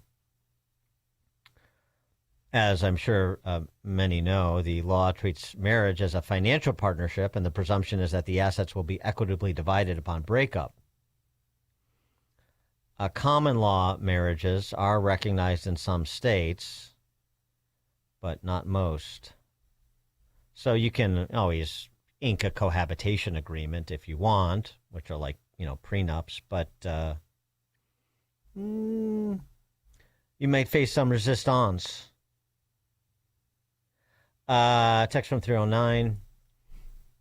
My wife paid the cell phone bill. She was given ownership of my phone number.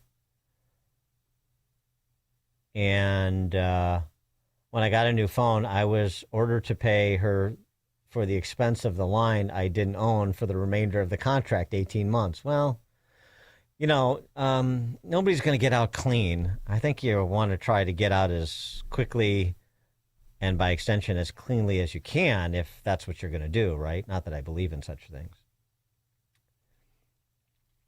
Been married 44 years, text from 815, been married 44 years. The only reason is because of the dogs. The dogs keeping the family together.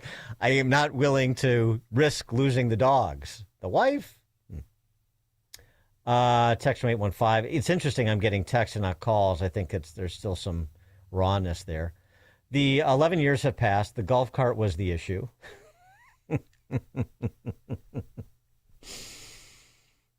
I just call her the client, have not spoken her name since. Okay. No spending some time together and joking about the spices in that situation. Understand it. My buddy's soon-to-be ex-wife wanted the steaks from his freezer. Right? Take it all. I can't get away fast enough. That would be my approach if I was ever in such a situation, I believe. But there's this other things. I want to do a little bit of education here, too, in addition to this catharsis of the petty fights. And text from 773 from the distaff side. He took my favorite Christmas ornaments, even though he didn't like them. Yeah, I don't. That's just such a bad look. That's such. I don't know. The vitriol. Yeah, it's rough. But a related story.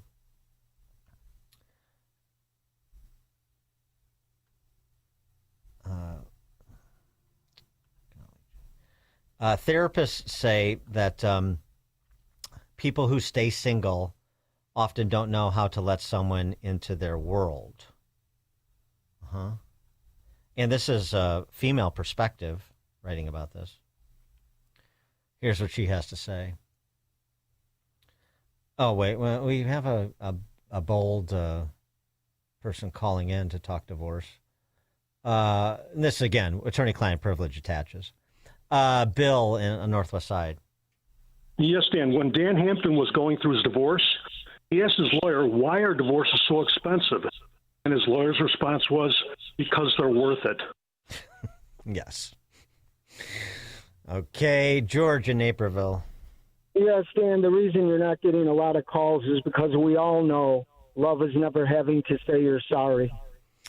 Thanks for the call, George. All right, to those who stay single.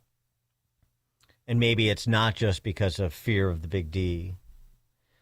This author writes, remember sitting on a date across from a man who was perfect on paper, kind, attentive. He asked questions and actually waited for the answers.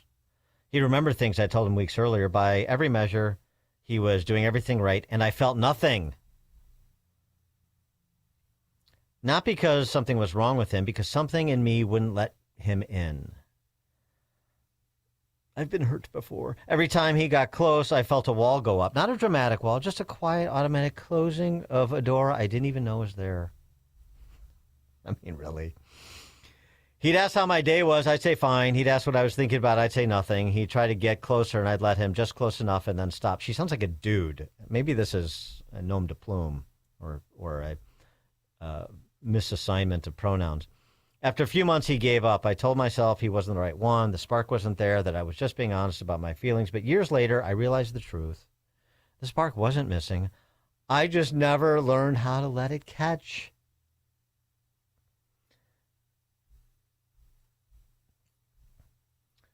On the outside, then this is the therapist's distillation of this. On the outside, their life looks fine. Good job, nice apartment, friends who care about them, hobbies that fill the weekends. By any objective measure, they're doing well. But something is missing. They're dying on the inside. They're crying for help. That's my melodramatic commentary. There's something is missing is a person to come home to. Someone who knows the version of them that doesn't make it to social media, a witness to their ordinary days. According to psychotherapist James Barnes, writing in Psychology Today, Western culture has promoted an individualistic model of mind, the belief, solipsism, the belief that we are self-contained autonomous beings who should be able to function alone, but this model is a myth, so says psychotherapist James Barnes. Humans are fundamentally rational. The idea that we should be able to thrive in isolation isn't science. It's a cultural assumption that keeps people stuck. They become self-sufficient, capable, and independent, and that is the problem. They built a life that works according to the myth, but the myth doesn't work for humans.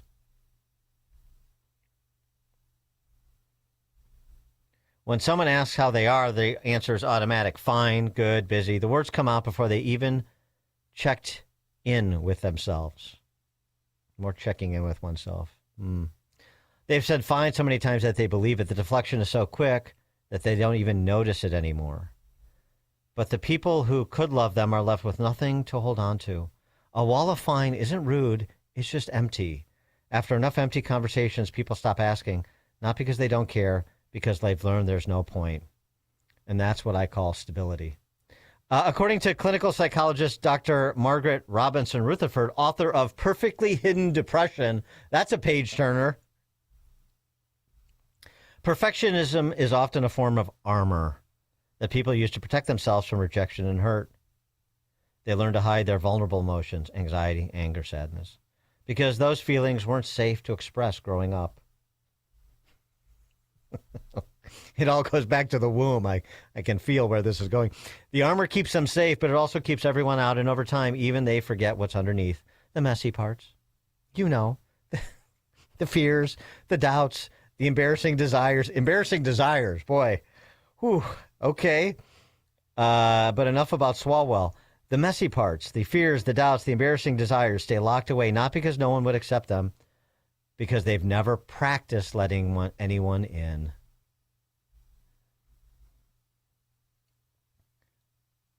Most people who struggle to let someone in have been hurt, a betrayal, a rejection, a parent who wasn't there, a partner who left without warning. They've learned vulnerability is dangerous, that showing your soft parts gives people a weapon. Or if, depending on the soft part, it could also be embarrassing. The safest way to live is to need no one. According to attachment researcher, there's another gig I want, right after relationship expert. Attachment researcher, good doctor, Mary Ainsworth, who developed the strange situation experiment. Children who experience inconsistent caregiving often develop what's called avoidant attachment. They learn to suppress their need for closeness because expressing it has led to disappointment. As adults, they push people away before they can be left, not because they don't want connection, but because they've learned that wanting it leads to pain. Boy, how about this? How's the leather couch feel on this installment of Why Dan Proft is Single on this edition of Chicago's Morning Answer? I do what I can to lean on the experts, to lean on the attachment professionals, the attachment researchers, and the psychotherapists and divorce attorneys. Matt's outside. You're on Chicago's Morning Answer. Hey, Dan, it sounds like that lady you're talking about must have been one of the patients of that doctor who described puffing the other day. She might be a puffer. That's right. Very good recall, Matt. Thanks for that. Yeah, the puffer fish.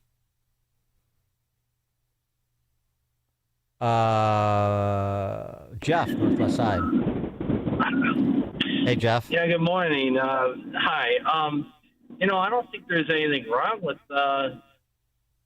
not being in a relationship. I saw my dad when my mom passed away at age 39. He was so anxious to get into another relationship, and a lot of my family were making an aside about that. And I didn't think anything of it, but his second wife died some 10 years after he married yet again. And he was really all about his own interests, and sometimes that caused some friction, and I don't know. But it wasn't divorce. It was death, right? It was death, yeah. Yeah. But to me, it's like my wife, she's, I don't know, she may have a couple years to live because she has cancer, but I don't want to do that. I'm not in a hurry, not even thinking there, not thinking that, just, anyway, that's all I got. Thanks for the call, Jeff. Good luck with the situation at home. I hope your wife gets better. Tom in Blue Island. Good morning, Dan. Well, I wanted to say I hope Jeff's dad wasn't knocking the ladies off, but God bless him on it with his wife. Yeah. So, Dan, you left out as experts your AM 560 callers. Yes. Well, that's true. So, I lean on the lived experience of AM 560 callers too. Yes, absolutely. Dan, any man or woman that is foolish enough to marry a person that's going to haggle over Walgreens points deserves whatever they get, because that cannot have been the first time that person did something so petty. It's just that the spouse never thought that vindictiveness would be turned against them. Yeah, thanks for the call, Tom. Yeah, I hear what you're saying. I don't know if you can always read that up front. Yeah, I mean, this is why I suppose you take your time, like 50 years or so, before you jump into anything, because sometimes it takes a while before everything is revealed, and yeah, I don't know if I blame the I can't. Oh, I think it was the it was the husband who wanted the Walgreens points, particularly a dude to be arguing about or being petty about that. So it's like, come on, rub some dirt on it, walk it off. Text from 630, Dave from Geneva. I didn't buy the D word. It was known as the liberation, like a country being freed from authoritarian rule.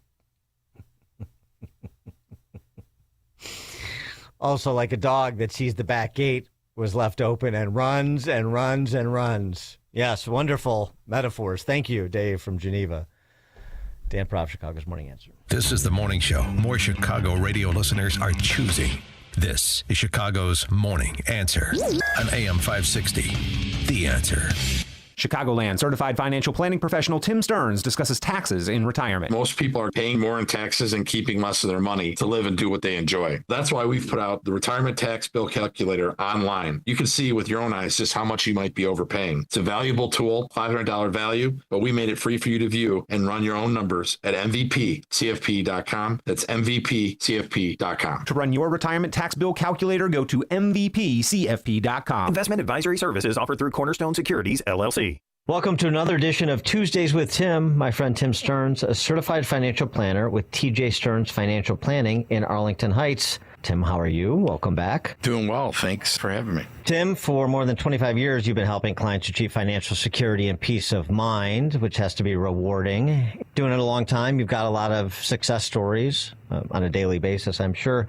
Can you give our listeners an example of a family that you've helped out recently that comes to mind? We had a 65-year-old call who had been listening to your show, and he called us and he said, he wanted to know, do I have enough assets? I'm really tired of working. I'm burnt out, etc. And he didn't know if he had the resources, and he didn't have the knowledge to get to the answer of that. So we helped him prepare a Protect and Grow blueprint.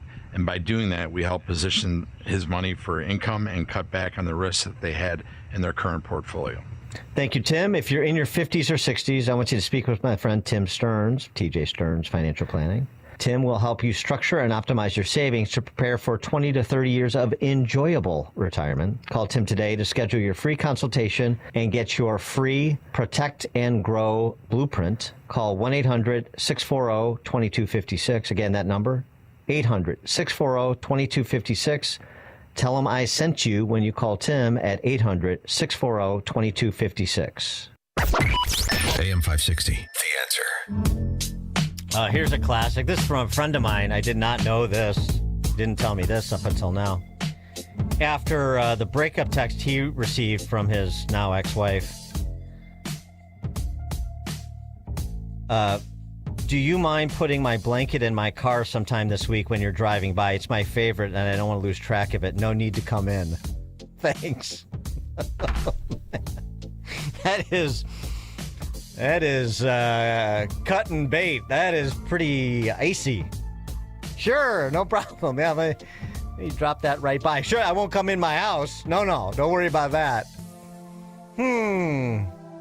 Talk about why Dan Proft is single. Good grief. All right, coming up at 8:38, we'll return to, matters that are less bellicose, like war in the Middle East. Now we check the headlines. Good morning. It is 57 degrees here in Chicago on AM 560 The Answer. I'm Stace Keene in the QC Kinetics newsroom. U.S. District Court Judge April Perry has dismissed Illinois' lawsuit against President Donald Trump over the deployment of National Guard troops to the state. The judge ruled that she granted the Trump administration's motion to dismiss because the matter is now moot after the president announced the removal of the troops back in December. Governor J.B. Pritzker said the order to conclude the case confirmed that Trump's deployment was a reckless and illegal abuse of power. A 2-year extension of Illinois' COLA pension buyout program is headed to the state Senate. The voluntary program allows retirees that are enrolled in Illinois' 4 statewide retirement systems to receive a lump sum payment in exchange for forgoing future 3% compounded cost of living adjustments. The House passed the bill unanimously last week. Supporters say the buyouts have reduced the Illinois pension liabilities by an estimated $2.6 billion. This report is a service of the AM 560 Advantage. Membership has its privileges, including early access to event tickets, exclusive contest opportunities, and special members-only content. Join today at 560theanswer.com/join. A check of the roads is coming up in 2 minutes on AM 560 The Answer. Looking for a powerful way to support your immune system? Now's your chance to win a free bottle of Virago, the immune enhancement cocktail made with 23 science-backed ingredients, including vitamins, minerals, antioxidants, and natural nutraceuticals designed to support your body's natural defenses. 10 winners will each receive a free bottle. Hey, don't miss your shot to boost your wellness routine. Enter today at 560theanswer.com/immune. That's 560theanswer.com/IMMUNE. Making the switch to a new communications and IT company may seem like a big ordeal, but if you're not getting the reliable support, consistent internet, and secure solutions your company needs, meet Access One, your local Chicagoland IT experts. Access One has been powering Chicago businesses with secure, reliable IT solutions for over 30 years from our headquarters right here in the West Loop. Whether it's VoIP phones, dedicated internet, managed cybersecurity, cloud backups, or 24/7 support, Access One is here for you. Serving thousands of companies from Naperville to the North Shore, Access One is Chicago-owned and Chicago-run, a trusted IT partner for law firms, clinics, tech startups to manufacturers. We'll make the switch easier than you think. Let's talk. call 800-804-8333 or visit access1inc.com. Rated top 5% in customer satisfaction and a Better Business Bureau A+ rated business. That's access1inc.com. Tech made personal locally. Signature Bank is Chicago's fastest growing independently owned business bank, a bank where relationships still matter. Signature Bank knows your name and your story. I'm Dan Proft, and I know this because Signature Bank is my business bank. Anthony and John here from Bionic Auto Parts, proud clients of Signature Bank. We deliver high-quality, recycled and remanufactured auto parts to Chicago and Milwaukee. Our mission is simple: provide parts safely, reliably, with great customer satisfaction. We process over 350 vehicles a month. With big banks, everything took forever. Layers of approvals and endless delays. At Signature Bank, one call got it done. Whether it's lending, deposits, or treasury management, they deliver fast. Signature Bank made us feel like family. That's a partnership we deeply appreciate. Signature Bank helps local businesses succeed. Want to learn how Signature Bank can help turn your business vision into reality? Call Signature Bank at 773-467-5600 or visit signaturebank.bank. Member FDIC, Equal Housing Lender. You know the feeling. That rush when you reach that goal? Make somebody brag a little back home? That's success. And at University of Maryland Global Campus, we believe you should never stop chasing it. That's why UMGC offers an accredited skills-based education that helps move your career forward. We'll teach you how to apply emerging technologies like AI and data science, plus build your skills in leadership, communication, and critical thinking. Explore more than 135 degrees and certificates in business, cybersecurity, healthcare, and more. With affordable and online programs, you can unlock new opportunities to help you succeed again. At UMGC, success is yours for the taking and the making, and nothing should keep you from it, especially not an application fee. Apply now and we'll waive your application fee. Classes start May 13th. Learn more at umgc.edu. That's umgc.edu. Certified to operate in Virginia by Chev. This hourly segment is brought to you by In the Know with Craig Bolanos, powered by VestGen Wealth Partners, Sunday morning at 10 on AM 560 The Answer. Taking a look at the roads in the Team Hackberg Traffic Center, I'm Sue Aller. 18 in, 27 out on the Edens from Lake Cook to Montrose. 48 in, 52 out on the Kennedy from O'Hare to the Burn Interchange. The inbound express lanes are jammed between the Edens and Ohio Street. We got a lot of problems on the Ike. We'll start off inbound with a stall at First Avenue, taking out the left lane. Then you have a crash inbound at Independence Boulevard. And then after that at Morgan Street, there's another breakdown in the left lane. So over an hour, 65 minutes from Wolf to the old post office. Outbound is 30. You've got 60 minutes inbound on the Stevenson from Veterans Memorial to Lakeshore. Outbound is 37. 31 in, 12 out on the Dan Ryan from 95th to Burn Interchange, but outbound is 83rd Street. There's a breakdown. The express lanes inbound slow down between 59th Street and the Stevenson, and stop and go on the Tri-State northbound at 31st Street with an accident in the left lane. This report is a service of USPS Ground Advantage. We mean business. Business moves fast. When you ship with USPS Ground Advantage, you can keep up with confidence. Visit USPS.com/Ground Advantage to learn more. Chicago's Morning Answer continues next, but now the latest forecast from the Air Right Heating and Cooling Weather Center. Today will be breezy and warmer with a mix of clouds and sunshine, possibly leading to a thunderstorm in some areas later this afternoon. Keep an eye out for gusty winds and small hail with any downpours. The high will reach 76 degrees. Tonight will be partly cloudy with a chance of an evening shower, and the low will drop to 50 degrees. I'm meteorologist Jason Caterina on AM 560, The Answer. Get the latest weather, traffic, and news updates online at 560theanswer.com. Now, from the Signature Bank Studios. If you're looking for the latest news, insight into what it means, and the sharpest opinion, there's only one station in Chicago where you can turn, and it's this one. We're AM 560, The Answer. Top of the morning, Dan Proft here. Masia Alinejad has been profiled in Western media before. She's Iranian expat who fled Iran because she was documenting the atrocities committed by the regime, and she continues to document said atrocities. She's been the target of Iranian-sponsored assassins in this country, as have, Trump himself and Trump administration officials like Bolton and Pompeo from Trump 1.0. She was on Fox yesterday talking about the arrest of that Iranian arms dealer in California who became a naturalized citizen under Obama in 2016. Nice vetting. As well as congressional Democrats who, with the exception of Fetterman, are reflexively opposed to President Trump's efforts to eliminate the Iranian threat in the Middle East and the Western world, frankly. Here's what Ahmadinejad had to say about that arms dealer. And I'm not surprised, because I've been warning alongside millions of Iranians that the Islamic Republic knows very well how to use America, democracy, to actually support other dictators across the globe. The Autocracy Inc., authoritarian regimes work together. They support each other. And now that's the sign that even here in America, that how this woman, Shamim, how she looks like Kim Kardashian. She doesn't even look like the Islamic Republic agents. How, from first place, how she got the visa to come here. Many Iranian students are in trouble to get visa.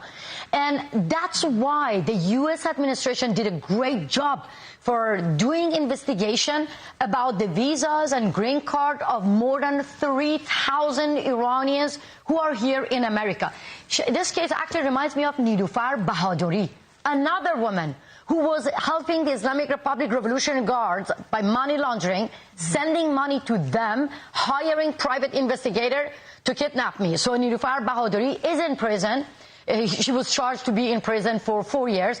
And I'm very glad that now Shamim is being in court, and that's the decisive action that we were asking Biden administration, and now finally, Trump administration doing something. And I have to say that right now that I'm talking to you, a nurse, Iranian nurse, a female nurse, was killed in front of her husband.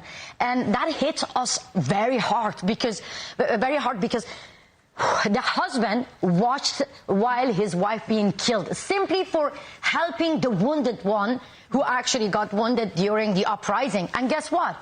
Then the Islamic Republic security went and abused the dead body of this nurse and took a picture and sent it to her husband, and that's why her husband committed suicide yesterday. Yeah, that's a terrible story. That was reported earlier this week as well. And what she has to say about Fetterman and Trump, by extension, as contrasted from just about every other congressional Democrat. So thank you. The only Democrat talking about truth, and I really welcome, other Democrats to learn from him and support targeted military action against the killers and revoking the visa and green card of their children here in America. America should not be a safe haven for those who promote terrorism. Well, that's not the position of the other party, clearly. Ro Khanna, on with Maria Bartiromo, is still waving the Obama glide path to nuclear weapons deal from back in the day when he was president of the United States. And listen to this exchange, though. I mean, Khanna, who is such a professional prevaricator, he's such a hack, really has nothing substantive to say, but he's got a talking point to repeat. Are you suggesting that Obama's leadership on Iran was better? Because under President Obama, there were 14 wire transfers to a... Hold on. There were 14 wire transfers to a Swiss account linked to Hezbollah between 2014 and 2016. That was a total of $1.7 billion. The same $1.7 billion he told Congress was frozen Iranian assets. Now, there was a back channel to Tehran through Valerie Jarrett, active for 2012 to 2024. This was after he left office. So, it was almost like a shadow government. He also sent pellets of cash in a plane to Iran. Now, why would you send money to Iran knowing that they are building a nuclear weapon and they are the leading sponsor of terrorism? Barack Obama was a great statesman who left America much safer. I wouldn't put Donald Trump in the same paragraph. I wouldn't put Donald Trump in the same paragraph either, but for much different reasons. For more on this, please be joined by Ben Cohen, Senior Analyst, Foundation for Defense of Democracies. Ben, thanks for joining us. Appreciate it. Good to be with you, Dan. Good morning. Morning. So this idea that where we are now is in the same place we were with President Obama and the deal that he cut with the Iranians, that all of this sound and fury and destruction and warmongering hasn't improved America's posture or diminished Iran's. That seems to be what people like Ro Khanna are arguing. What's your assessment of that argument? I think that argument is wrong. I think that there is a huge difference between what we're dealing with now and what we were dealing with during the tenure of President Obama. You have to remember, of course, that we've seen two kinetic operations against Iran in the last year. We had the Israeli bombing in June 2025, which was then topped up with U.S. strikes. And then, of course, we had 6 weeks of war this year. So the Iranian regime and its infrastructure has been horribly degraded compared to where we were under Obama, and I think we're in militarily a much stronger position. I think the issue now is whether we can continue that degradation to the point where the regime surrenders. Right, and it's unclear what the state of things are with respect to the prospective negotiations to happen again in Islamabad. But when you're assessing what the Trump administration is assessing in terms of options, assuming there is no agreement for essentially capitulation by the whatever constitutes the Iranian regime, what is the best next play for Trump to make if he can't get that capitulation? Well, look, I think that there are obviously two tracks here. There's a diplomatic track and there's a military track. I think on the diplomatic track, it would work to the U.S.'s advantage to exploit the divisions within the regime now. It's very clear that there are some Iranian leaders who might be willing to concede to tactical negotiations with the United States, like the parliament speaker. But the really dominant institution in Iran is the Revolutionary Guard Corps, the Islamic Revolutionary Guard Corps, the IRGC. Mm-hmm. This is the heart of Iran's military. It also controls something between 30 to 50% of the Iranian economy. And all the indications is that the IRGC remains virulently opposed to negotiations. So I think it looks as if Vice President Vance is heading to Islamabad for the talks. It's entirely unclear whether the Iranians will turn up, and even if a delegation does turn up, how much authorization they will actually have to make a deal. So already this morning, President Trump has been talking about a return to military action, and we may well find ourselves there in the next few days. I think there were never huge hopes that this 2-week ceasefire would yield a permanent, meaningful deal. And I think, we've reached that crunch point now. Yeah, I mean, the IRGC controls 30 to 50% of the economy. What economy? They're on the cusp of not having an economy. Right, exactly, and that's the point. Is that we are choking their economy in key areas, particularly in terms of oil, and so there is a case to be made that we need to continue with this attrition and wearing down the IRGC and its ability to launch attacks against American targets, and also its ability to finance and support its various terrorist proxies around the region, from Hezbollah in Lebanon to the Houthis in Yemen. Assuming the bombings are re-upped, and he takes out some of the infrastructure that he's threatened to take out. I'm talking about Trump, power plants, bridges. The next stage, the next step after that, if there's still no willingness, if the posture is we would rather die than concede an inch, then the Trump administration faces the prospect, at least according to the 60 Minutes piece over the weekend, when it comes to the enriched uranium that Trump wants to gain possession of, is the United States is facing a land operation, a ground operation, in order to obtain that. So the combination of bombings and a land operation and a coalition to keep the strait open for the foreseeable future, is that what we're looking at over the next several weeks, do you think? I think some kind of combination of those factors, yes. I would say that, look, one of the problems with bombing civilian infrastructure, roads and bridges, railway tracks, is that you need something to work with once the war is over. I think everybody that has been involved in this war wants to evolve to a situation where this regime is no longer in power and where we have some semblance of a democratic regime that can work with the U.S. and work with the West taking power. And so I'm not entirely convinced that blowing up bridges and roads is the best way to set up a new regime for Iran. I think the real focus, and I think Trump understands this, has to be on their nuclear material, and that is basically the various nuclear facilities that they have, and as you mentioned, that stockpile of enriched uranium, about 100 kilograms, that the consensus is that is being stored underground. So I don't think in terms of seizing that material that we would be looking at a major ground invasion of Iran. I think this is a much more specific, calibrated, one-time operation. Special that forces. would involve special forces trying to seize. Yes, exactly. I think the other point as well in terms of bombing, just very quickly, is that there are some sites, like underground sites, and that is really the core of the problem. You have one site, for example, known as Pickaxe Mountain, where a lot of enrichment activity and nuclear weapons research is taking place. It's sites like those that need to be taken out. Yeah, it's like a scene from a Bond movie. Yeah, exactly.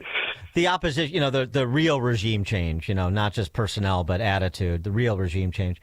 Do we have any better handle in terms of a rising opposition to the IRGC and what's left, the cardboard mullah, cardboard Ayatollah? Do we have any better idea of what any sort of serious potential opposition looks like that we could try to aid and abet? I think that's where the process has been quite slow, to be honest, because we're basically looking at the same options that we were 6 weeks ago.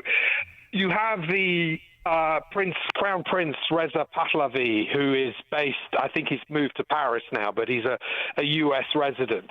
And he is the pretender to the Iranian throne, and he commands a lot. Obviously, his father was in power when the Islamic Revolution occurred in 1979, and his father was overthrown. There's a lot of support for Pahlavi amongst diaspora Iranians living abroad. But it's not clear, obviously, because Iran is a closed society. There's no free media there. There's no open debate. So it's hard to get a sense of how much support Pahlavi has inside Iran compared to the various other groups there. And you have a real hodgepodge of ideologies in the Iranian opposition, including, quite a few left-wing and communist parties. So I think, obviously the Iranian people themselves have to decide what kind of government they want, but it's not clear that there is a real front runner in terms of which opposition group could take control after this regime goes. Ben Cohen, Senior Analyst, Foundation for Defense of Democracies. Ben, thanks for joining us. Appreciate it. Thank you. Annie joined us on the alphawealthgroup.com answer line. This is Chicago's Morning Answer. Your show keeps me alive during the week. There's nobody I'd rather listen to between 5 and 9 in the morning than you guys. On AM 560, The Answer. Hey, AM 560 listeners, Jeff checking in again from JeffBuysYourHouse.com. What I learned serving our great nation in the military is that every mission is unique and success starts with listening. For nearly 20 years, our veteran-led house buying team has taken the time to understand what matters most to each homeowner we serve. Every home has a story, and every seller has different needs.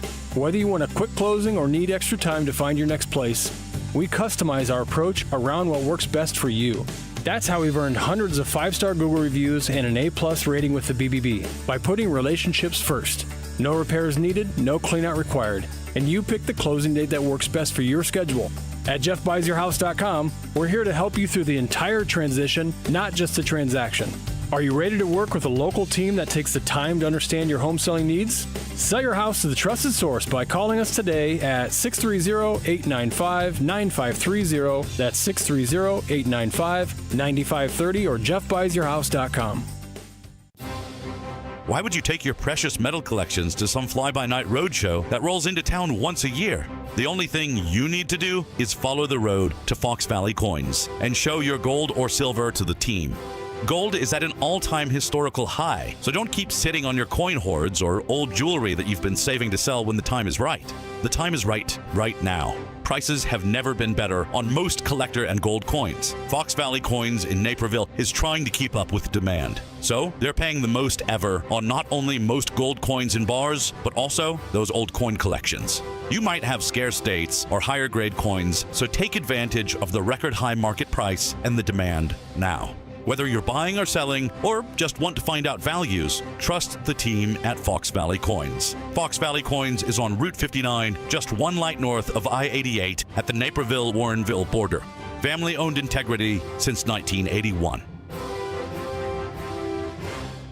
You know what really keeps me up at night? It's the criminals feel more and more bold. They have no fear of any consequences because there are none. So I did what anyone with a family should do. I called Goldilocks. They're not just some cookie-cutter security company. Goldilocks has been protecting Chicagoland homes and businesses for 4 decades, 40 years. And they actually listen. Their technician comes out to the house. He takes a look at what you need to make your house a smart home with a security system you can monitor from anywhere. It's built specifically for me and my family. Motion sensors, smart locks, cameras, monitoring, all customized. I don't trust anybody in Illinois to protect my family. I do it, and I did it by calling Goldilocks. I trust Goldilocks to keep my house, my property, and my family safe. Tell them Sean Thompson sent you, and Goldilocks will include 3 months free monitoring with any new installation. Call Goldilocks at 708-889-5600. That's 708-889-5600. Or visit them online at GoldilocksInc.com. Did you know a will alone does not keep your family out of court when you die?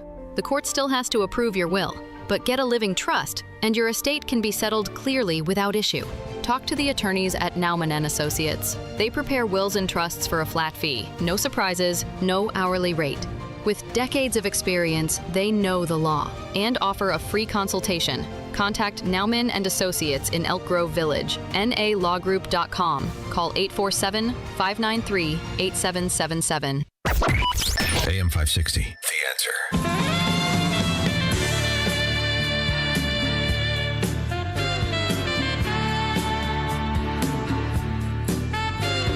Top of the morning, Dan Proft here. Well, it's the end of the show. Thanks for joining us on another installment of Chicago's Morning Answer. Enjoyed people's very difficult conversations or offerings of anecdotes about their divorces. Back with more wit and wisdom tomorrow. It's now 9 o'clock on AM 560 WIND Chicago. Despite uncertainty over U.S.-Iran talks, confidence from President Trump. I'm Dave Anthony, Fox News. We're going to end up with a great deal. I think they have no choice. We've taken out their Navy. We've taken out their Air Force. The president also tells CNBC if the 2-week ceasefire expires tomorrow night, he expects the U.S. bombing to resume. We're totally loaded up. We have so much ammo. We have so much of everything that we've, much more powerful than it was 4 or 5 weeks ago. A senior Iranian leader has warned if that happens, they have new cards to play.